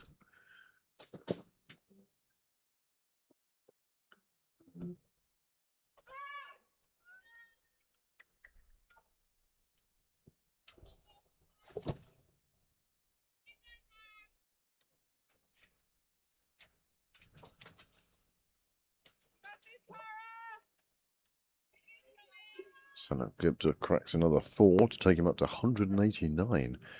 That's the sort of total that's good as a team total, let alone one individual batsman. He must be tired at this stage. Just 11 more runs short of that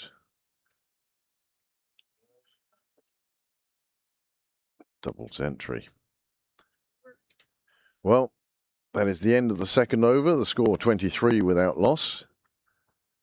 Certainly up with the rate they require to be at this stage. Lovely shot.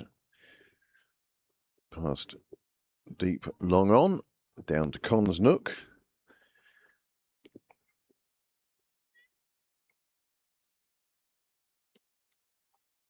Just 4 overs remaining in Rathmines. And the West Indies in Bristol have moved on to 1-1-1 for 6.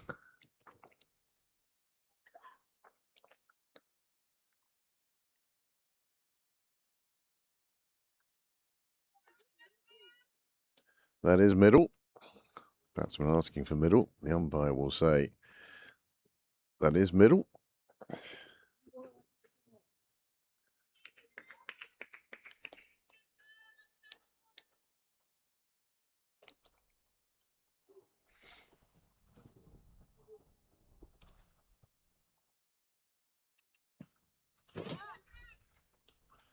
Quick run taken, where it's displaying that one short on the leg side, short of any fielder to get in there quickly. Ah, there's our second seagull shot of the day. And he completely ignores the bit of litter, shiny paper that slips past him.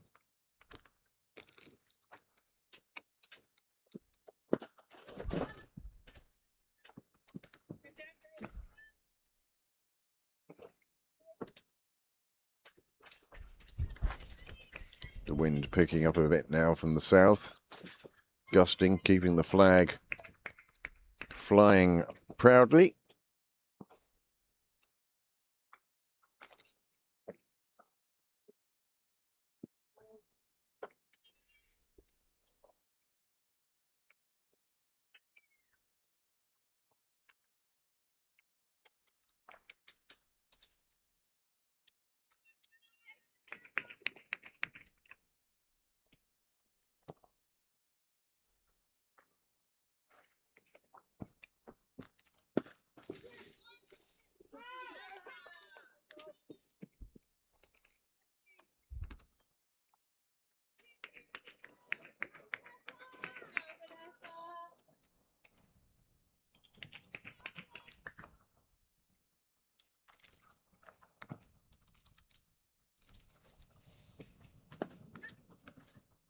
Nicely clipped into the offside.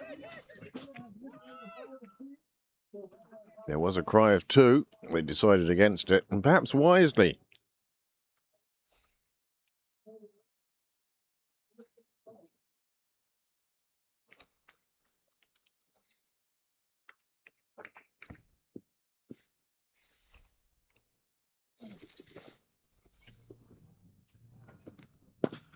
Full toss, pulled down into the leg side, down to cow corner, down to the car park gate. That's a nice shot for 4 runs.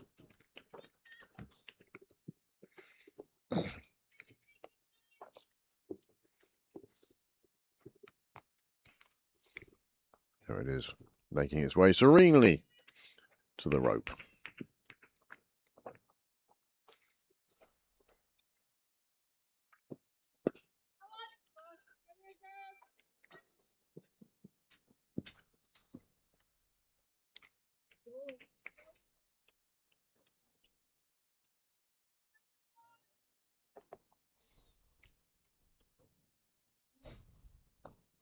Three overs gone, 32 on the board.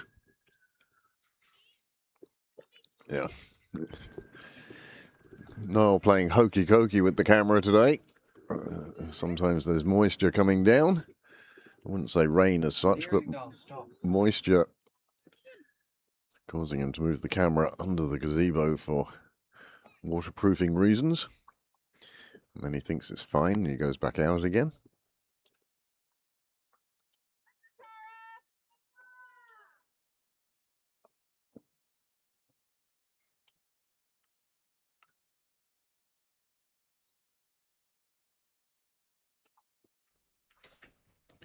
Nice delivery from O'Brien through to the keeper.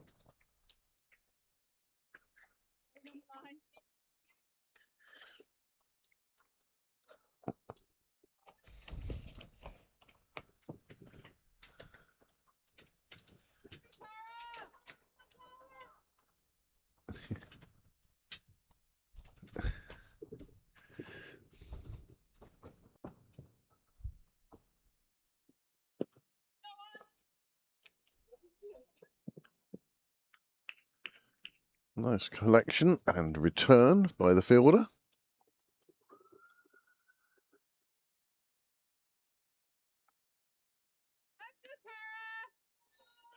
Sunil Gupta has reached his double century. He's done so in 152 balls with 25 fours and 3 sixes. Many, many congratulations to him. And the second 11 delighted as they've moved on to 299 for 1 in their game against Leinster. Century of fours.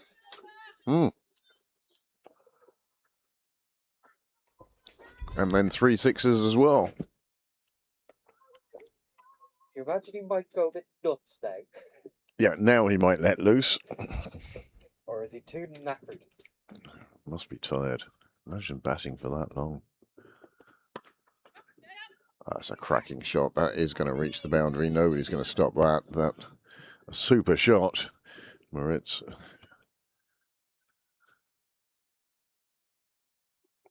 Enjoying that shot. Deliberately opening the face of the bat and steering it to that offside boundary.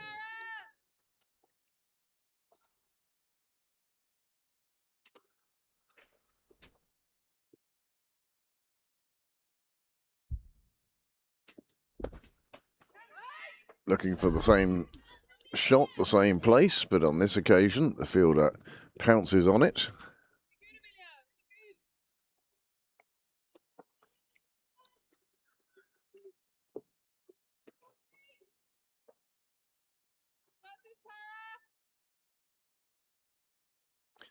Another wicket down. Orla Prendergast, the wicket taker on this occasion. 121 for 7. And Ireland will be delighted with the way this innings has gone.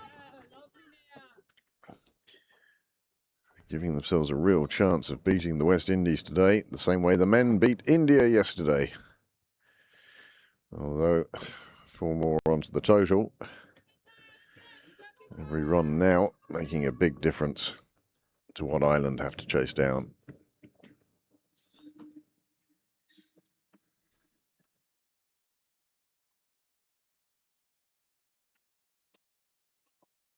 Wide ball signalled.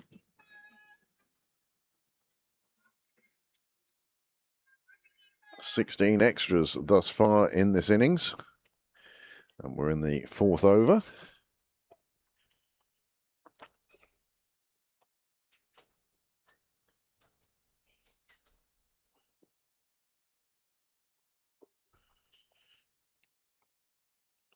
Barry Nellis has been in touch on the live chat. It's our pleasure to be streaming this game between Balbriggan and the Hills from Sydney Parade. Delighted you've tuned in to join us.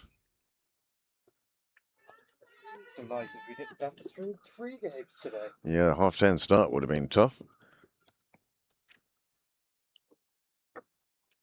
Balbriggan well in pursuit of the 161 they require for victory. That's a big blow. Clears the field up, and that will make the rope. Now Moritz now finding a stride.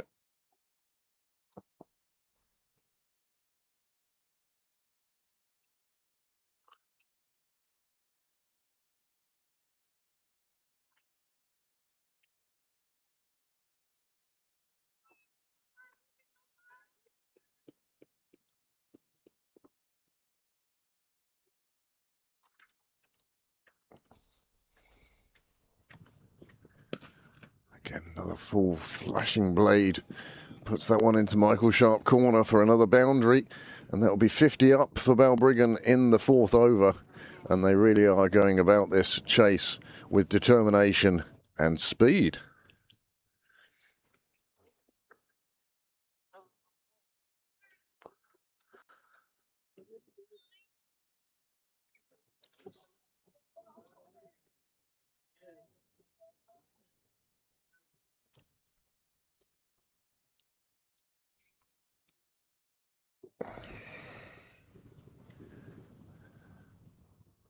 "110 then required from 16 overs. And the run rate that was over 8 at the start has now come down to under 7.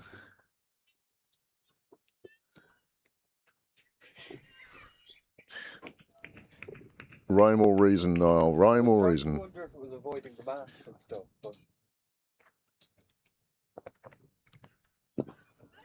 A full pitch ball. They'll take the single there.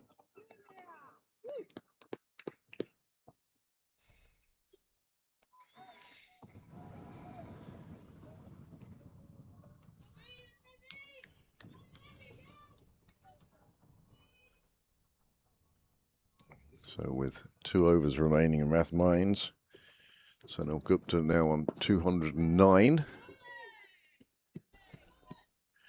Seems to have released the shackles now. He's reached his double century.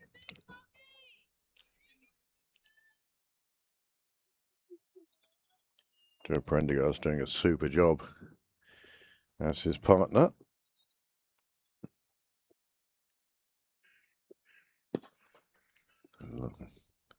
Nice flow of the bat. Collected just inside the rope.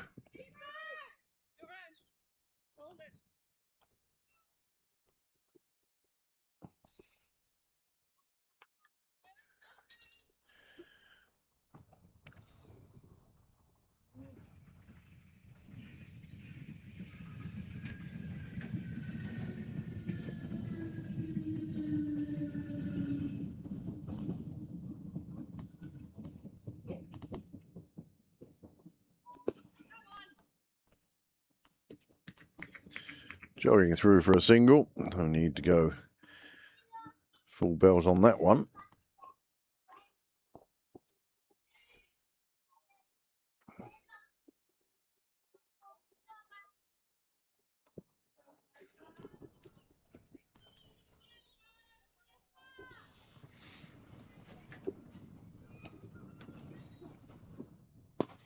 Oh, that one just taken on the half volley.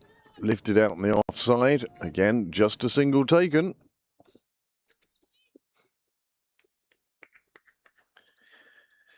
So the innings is complete in Bristol, and Ireland will need 129 for victory.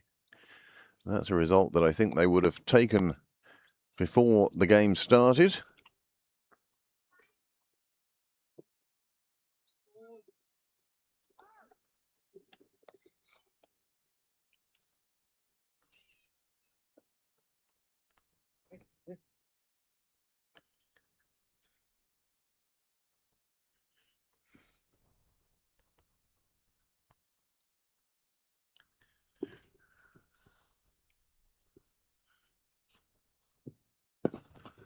Oh, just picked that one up beautifully and gets the maximum for it. Lovely, lovely shot. No West Indian batter scoring more than 27 in that total of 128 for 7. Prendergast picking up 1, Murray 2, Amy Maguire 2, Jay Maguire 1, and Murray with a couple as well. The wickets spread around there. 2 for 22 for Amy Maguire, 2 for 13 for Cara Murray from 4 overs, showing the benefit of leg spin, and then 1 wicket for Prendergast, Kelly and Jay Maguire. Fine performance from the Irish side, obviously inspired by the men's performance yesterday in Belfast. I saw the clip on YouTube or on social media of the Irish girls watching the men's game, and their delight at the men's victory obvious for all to see. Eve Meechan now, the mainstay of the Hills innings, on to bowl at the nursery end.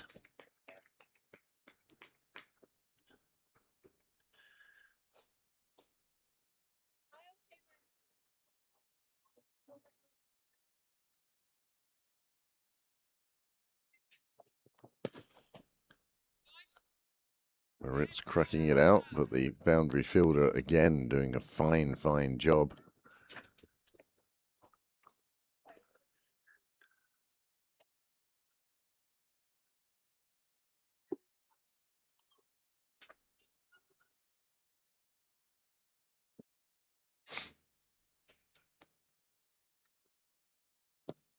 This one's come off the leading edge, up in the air, and the keeper has taken it. And the wicket falls, Hole departs for 24 off 16, and the first wicket down, and the delight of her teammates for the wicketkeeper taking that catch. And the big smile on her face. Her heart would have been in her mouth with the ball in the air. Leading edge, and the keeper, hands high, made sure, just about made sure of the catch. And that is the first wicket to fall with the score on 67 after 5.3 overs. And Meechan, well, she picks up her first wicket, 1 for 3. Turn just taking the outside top edge of the bat, and then the wicketkeeper, knowing she was close to the stumps, was wary, kept her hands out there. She did bobble it a little bit, but the catch was taken safely. Very difficult for a keeper wearing a helmet to see that one that flies up in the air, but she kept her eyes on it and safely completed the catch and the dismissal, the first of the innings.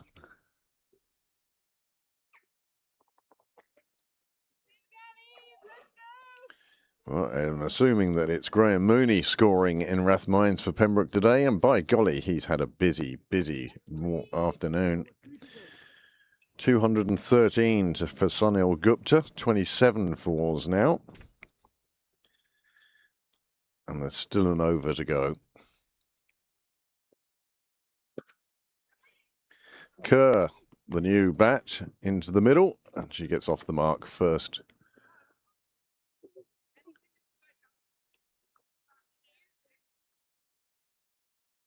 Run rate still at a very high 12 and over. This one takes the edge of the bat, and the misfield means they will get through for a single, and that will take the score on 69 for 1. Sound of cricket bags being wheeled down Cyril's way.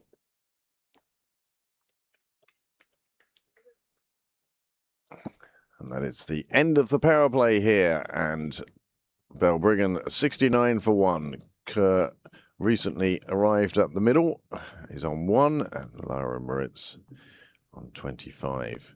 Here is that wicket again, everyone looking skyward, everyone chasing in, and the one person who kept their eye on the ball also caught it.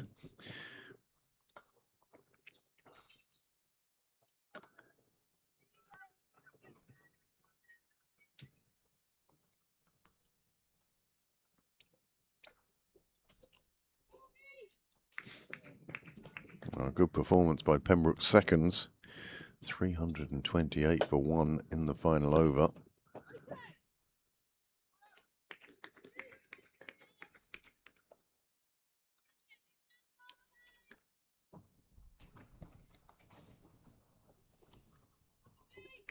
We will, of course, see Balbriggan again later on this afternoon when they take on Pembroke.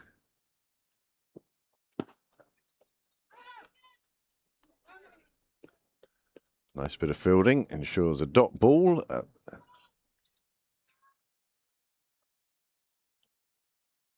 And Balbriggan now need 92 from 13 overs. Scollard into bowl.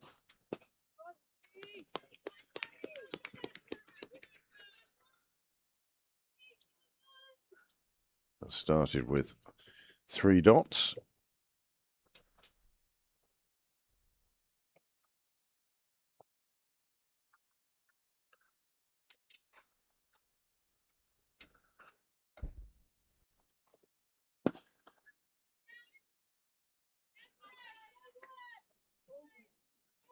Well, in my time in Pembroke, and it's starting to get to be a considerable time in Pembroke, I remember Alan Ramsey playing for Pembroke's Fifths, I think it was, scoring 211 here at Sydney Parade.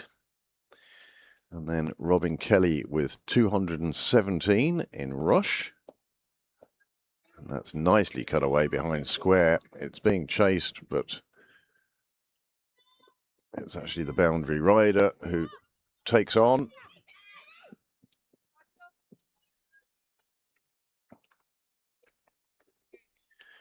Robin Kelly's 217 back when he was under 19 in Rush. And now today that has been matched by Sunil Gupta with 217 out in Rathmines. Well, that's a lovely shot round the corner. It's made some people get up from a table. And this is a lovely shot. Just picks the ball beautifully down on one knee and turns and puts it down to the chapel. Moritz now moves on to 32 from just 27 deliveries. And after 7 overs, the score 79 for 1.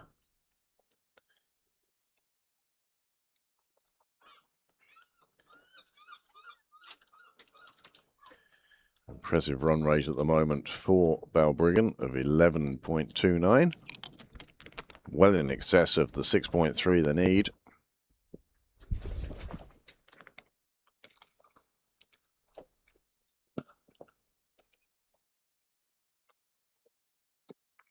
Eve Mitchen scored 70 odd in the first innings, of course. Now starring with the ball.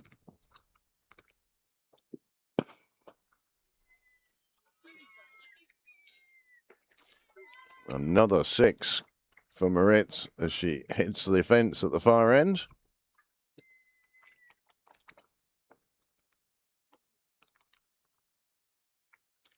Here we are from the far end camera. A bit wobbly today, but Moritz, once she hit that, didn't even attempt to go down the wicket for a single.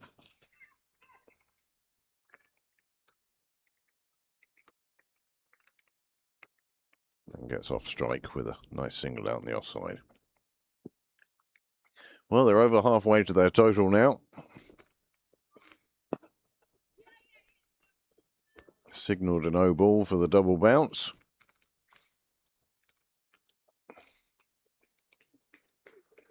And that single by Kerr will bring Lara Moritz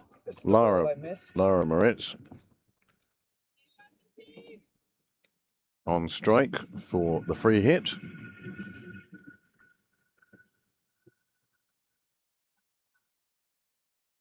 That's the West Indians having a last huddle, a last chat before they go out into the field.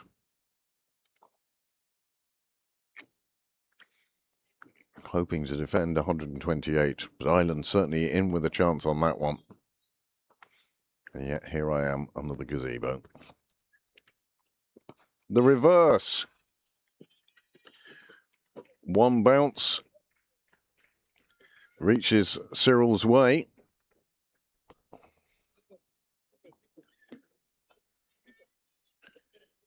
Super shot.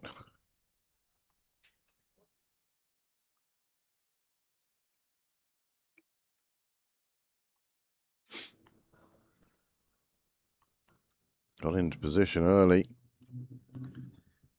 Played the reverse.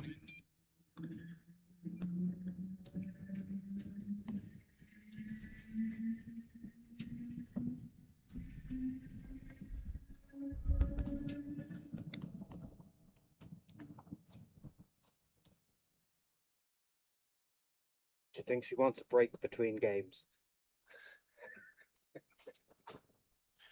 Well, the sooner they reach their target, the longer the break will be.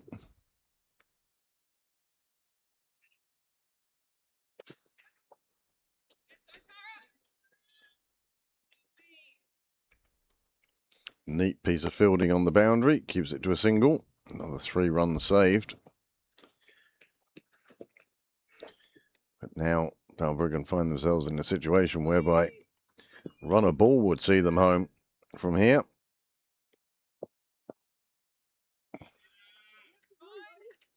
Nice shot from Kerr, finding open space. And the time it takes for a fielder to get there will mean they pick up a second at a mere trot.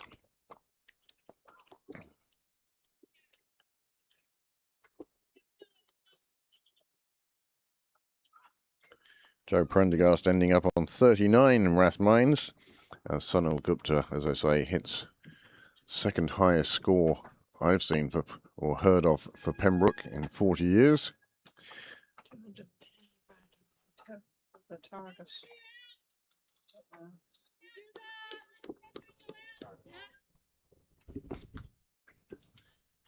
What target? Somebody had hit 210. Who was it? 210. Well, as I was saying, Alan Ramsey years ago hit 211 in a game here at Sydney Parade. Oh, maybe that's what it was. And then 217 was hit by Robin Kelly in Rush. 217, was it? Blake McDonald? I'm getting there, Niall, I'm getting there. One at a time. Give me a chance. I'm waiting for her to remember the Robin Kelly innings first. I thought his was only 203 or something. No, 217 out in Rush. Got him selected for the World Cup at under 19 level that year. So he was only a young lad at the time. And then last season, of course, Blake McDonald hit 263. In North County or somewhere. It's quite a small ground. But Sunil Gupta certainly joins that list of double centurions. What did he finish up on? 217. Exactly the same as Robin Kelly. Oh, right, okay.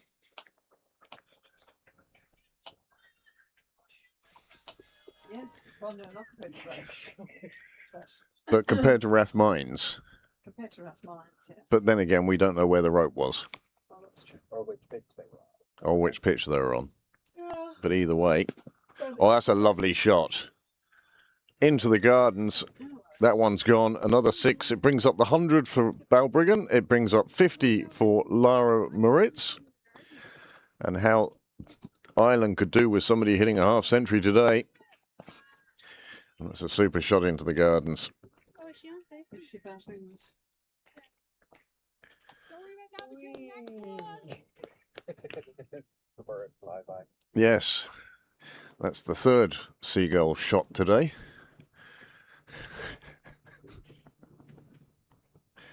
Oh, yeah. 104 for one. Because the seagulls just stand in front of the camera pretty much. Right. Hunter and Lewis, the opening partnership for Ireland in Bristol. Oh, goodness me. Do you want a caramel square? Millionaire shortbread, whatever it's called. Oh, yes. Yes. It might be a bit of a mess. And my glasses. It's been in the back. My glasses are here. Just here, where I keep Oh, my... in your car. Yeah. Balbriggan in pursuit of this large target very quickly. Just 8.5 overs gone. They only need 57 more. And how the Hills need a wicket now just to slow this rate. It's that one wicket to fall so far. One that the wicketkeeper will remember for a long time. I don't know what they have to buy.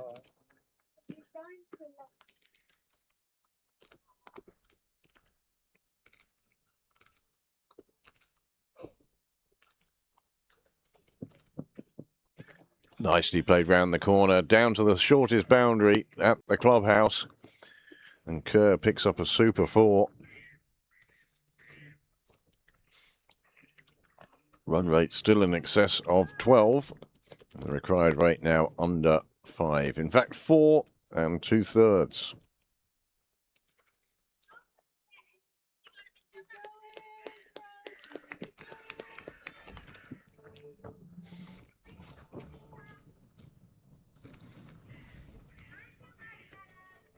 Scorers certainly being kept busy in Becker's barn.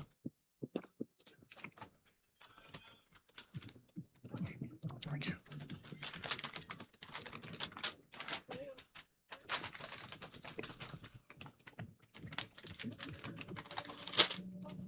Another one, right for them. Oh no, that's not. back to what I wanted to show.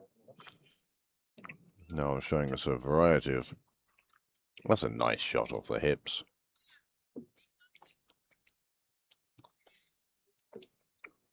That clubhouse being battered today. Remember the bird? See it there? Oh, yeah. And now you see it there. Ah, And then the ball goes there.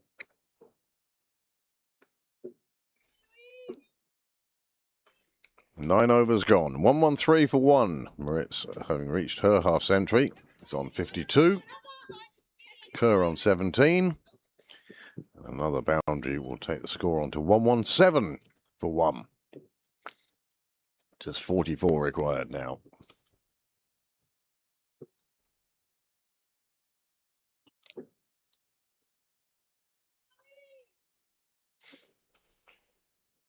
Tricky pitch in Balbriggan today. Merion's seconds were all out for 104. As another shot reaches the boundary. But Balbriggan 73 for 4 in reply. Pembroke seconds with that very impressive 3-3-5 for 1. Malahide seconds 340 for 6, and they still have 2 overs to go. Moritz now has decided to take on the bowling in a big way and takes her score on to 64 now. And what looked like an impressive total of 161 by the Hills is being made to look quite ordinary by the batting of Balbriggan and especially Lara Moritz. Our viewer in Balbriggan will be delighted with the way it's going. Meechan into her 3rd over now. She is the 1 wicket taker thus far. Adamstown have put up a score of 2-3-3 for 7 against Pembroke Fourths over in Early Park.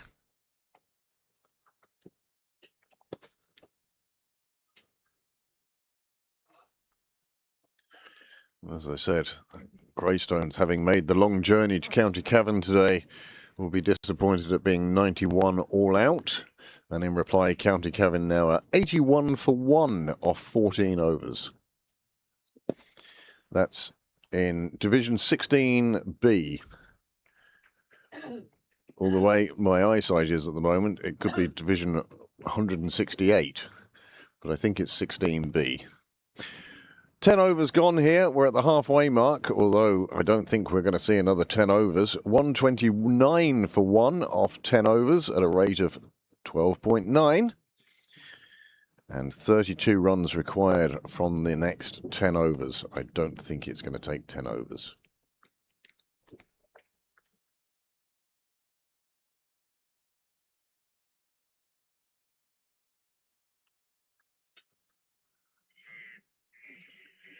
Plenty of runs being scored today out around the province, and no difference here at Sydney Parade. Well, if the West Indies win today, they will go through to the semi-finals. Ireland already out of the semi-finals, that's for sure.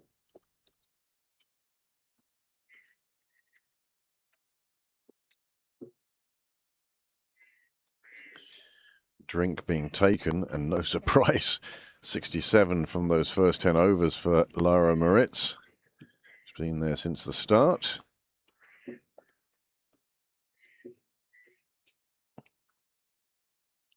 It's just taken to 29 deliveries to get to 67. 7 fours and 3 sixes. And yet her strike rate is below that of her partner. Not anymore.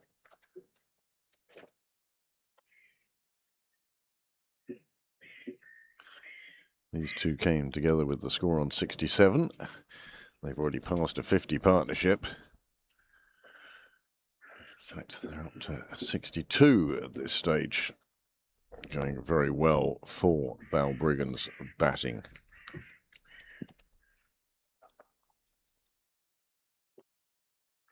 Boundary for Ireland in the 3rd over. takes them on to 12 without loss.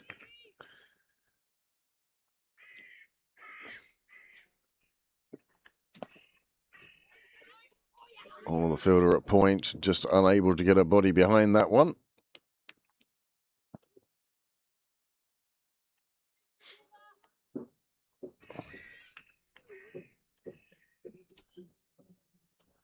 Throw from the keeper back to the bowler, just removing one of the bails. Oh, many thanks as always to the officials. Prinjoy Kuran and Faisal Bashar are today's umpires. And of course, we'd like to thank the scorers as well, especially those who are live scoring.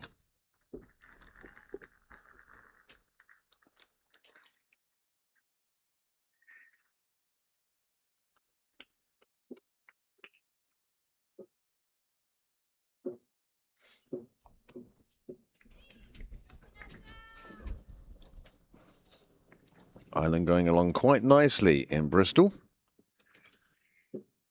including a lovely 6 to the leg side mid-wicket boundary by Amy Hunter.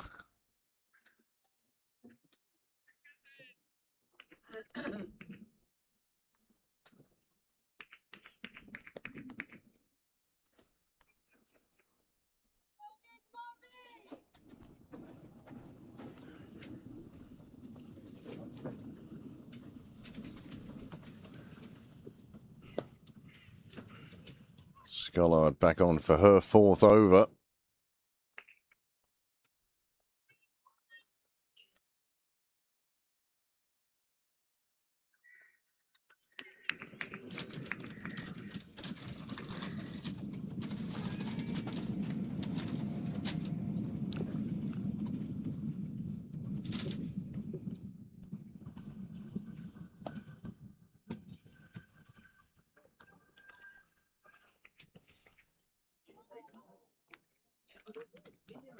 But fair play to the Hills, they've stuck at their task,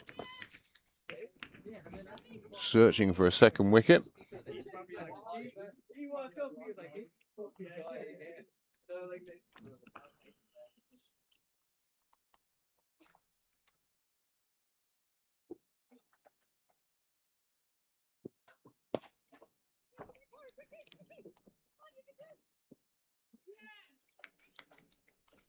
Oh, 11 overs gone, 26 required now.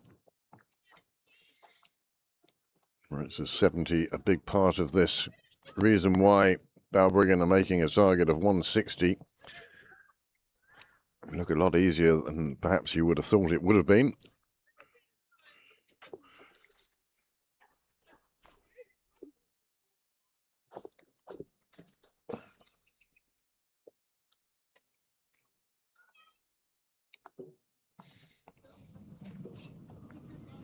Tough on Balbriggan today, though. They're having to play 2 T20s back-to-back. Never the easiest to do. Wouldn't be too many players who would have played what used to be the Pilkington Plate, which was a 40-over competition.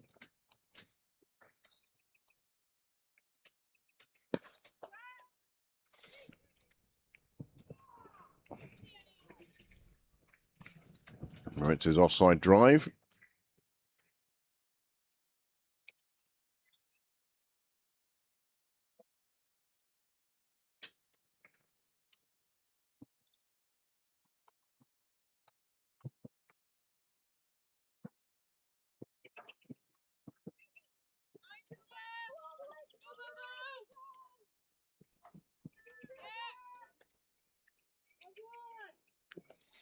So George Russell takes pole for the Grand Prix tomorrow.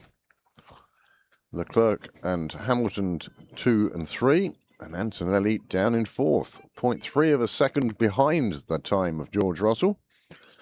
0.3 of a second, and you're miles behind. It's amazing, isn't it?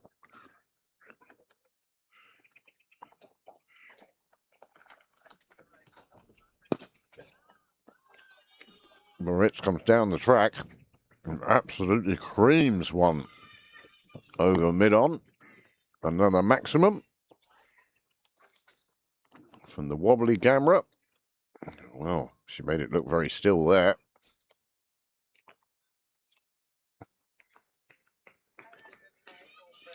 Nearly gone. Yeah.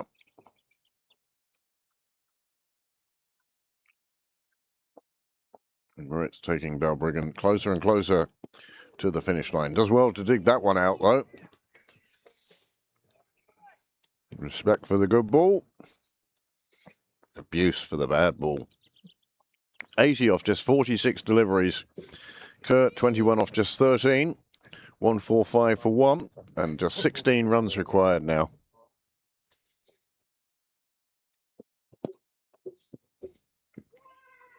Lake Hall for the single. Saw that the ball had made its way to a gap in the field.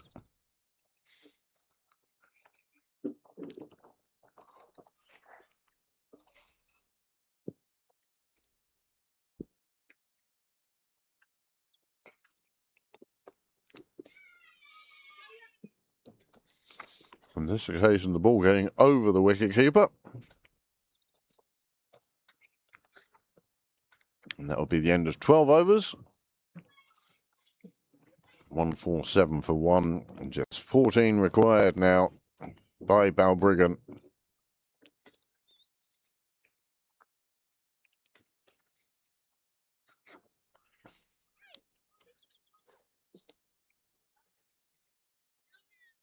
In the test match, well, England were out for 3-5-4 in answer to New Zealand's 4-3-8.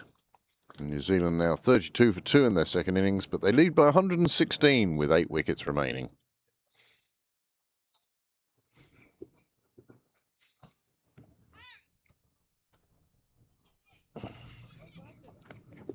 Oh, Verstappen crashed in qualifying.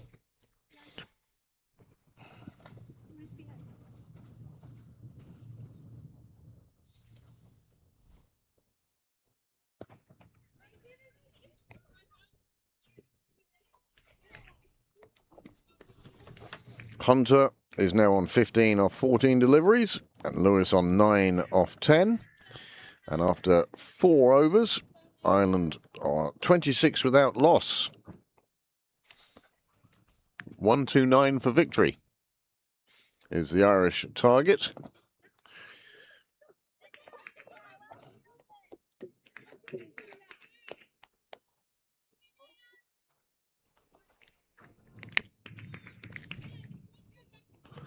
The Dazelle opening experiment seems to have been shelved for the time being. Lewis and Hunter together for Ireland in the middle.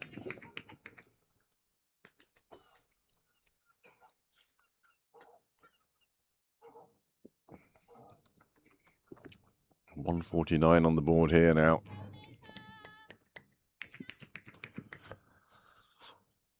Change of wicketkeeper, so the wicketkeeper can come on and bowl. Oh, one off the edge, just getting past the keeper. No slip in place. But that does bring up 150 for 1. And just a reminder to those of you who are watching this game from Sydney Parade. Tomorrow's Mail on Sunday, containing a 2-page spread on our own Andrew Leonard, King of Kathmandu.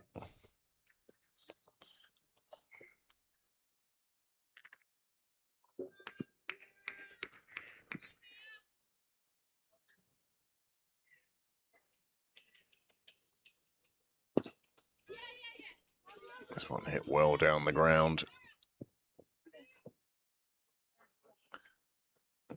A slight misfield, not costing any more runs. 13 overs gone, 152 for 1, and just 9 required from 7 overs now. A wicket has fallen in Bristol. It's the skipper who's gone. Caught at mid-wicket. Not quite getting enough elevation on the ball. And that means that it's Hunter and Prendergast now. And Ireland will be hoping that these two can take Ireland a long way towards their target. Lewis's shot just cramping her up for space, and it forced the shot that she didn't really want to play. Didn't get under it enough.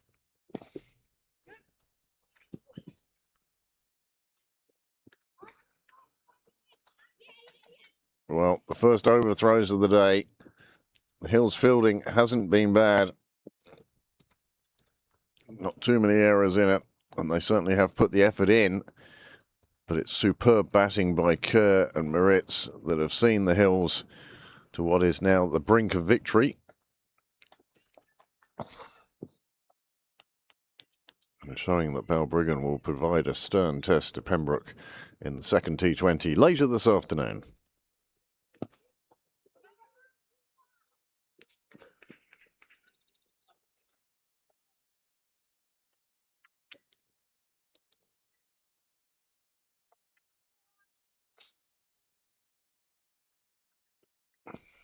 "53 minutes time, I make it."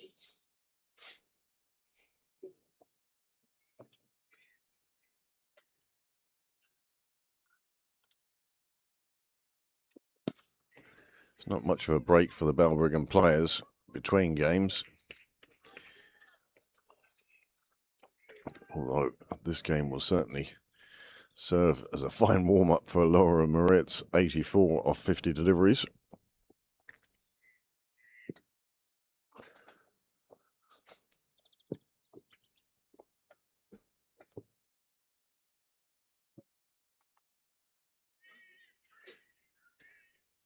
Oh, wide.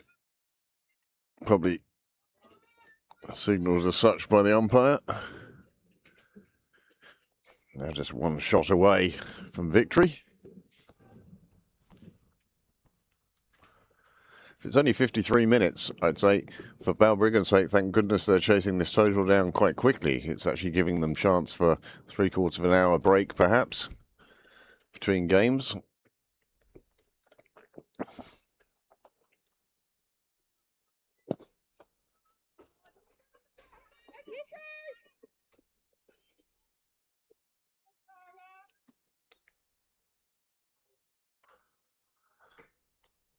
Now, what odds on this being the ball that will see the end of this first game with victory to Balbriggan?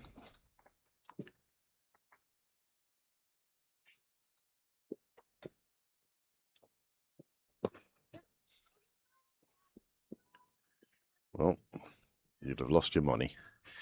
Just a single.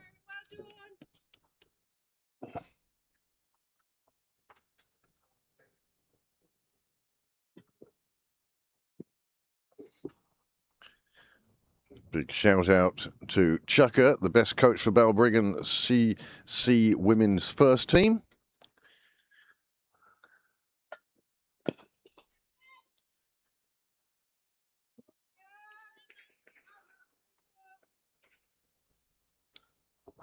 The Balbriggan bench sitting there just waiting for that winning run to come. The scores are level now.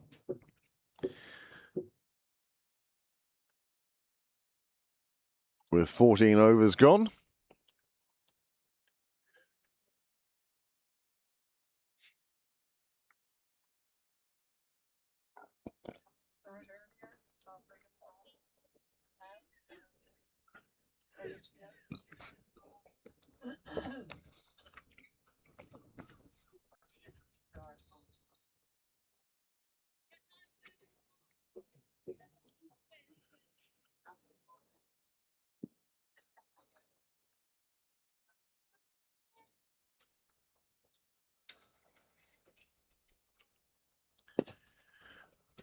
And there it is.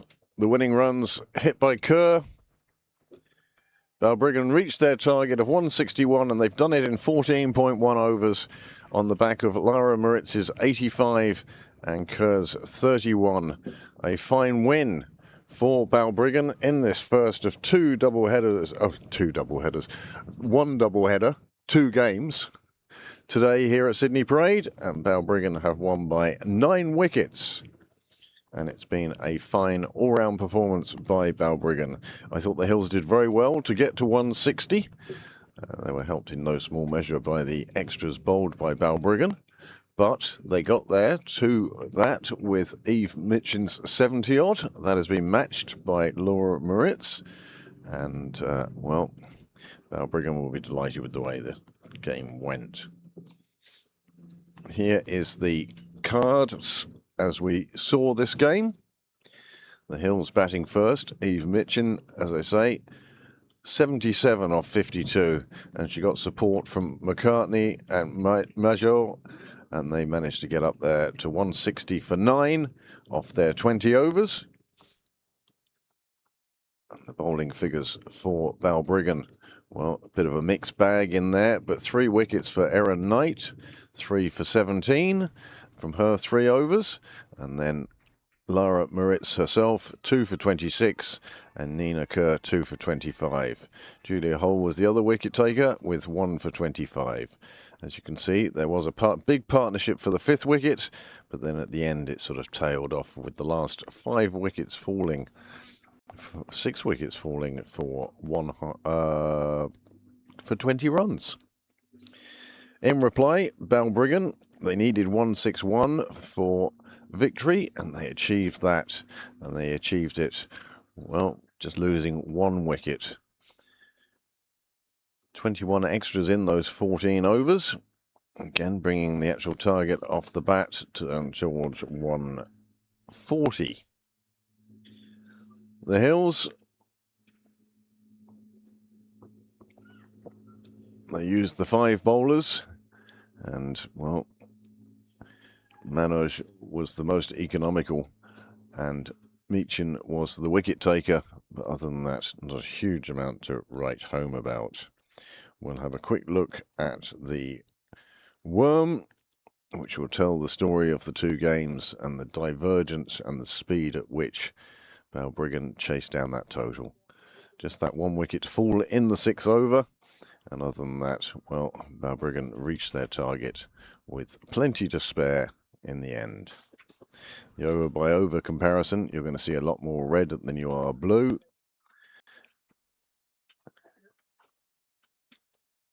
Pretty standard across the board, but it was just that first over gave them such a good start and reduced what they were looking for. We'll ask the computer program who they would say is player of the match. And it hasn't done it today, but I can tell you here and now, my player of the match would certainly be Laura Moritz for both her all-round performance and leadership of the team. So thank you for joining us for this game. Are you sticking with the same feed or a separate feed? No, it's a second stream, but it's second stream. pretty much instantly. Second stream for Balbriggan against Pembroke will appear on YouTube shortly. We hope you'll join us for that game. It looks like it's going to be a cracking game. In the meantime, enjoy the game in Bristol, where Ireland are now into the 7th over and are 37 for 1 in pursuit of that 129 that they need for their first win at a World Cup finals. So join us again shortly for the second game, which will be Balbriggan against Pembroke. That starts at past. Yeah, 45 minutes. Okay, I don't know which hour, because I don't know which hour it is now. 5:30. My goodness, the afternoon has slid by. So thank you very much for joining us for this game. Join us for the second shortly. But from me, Craig Senior, for the moment, thank you.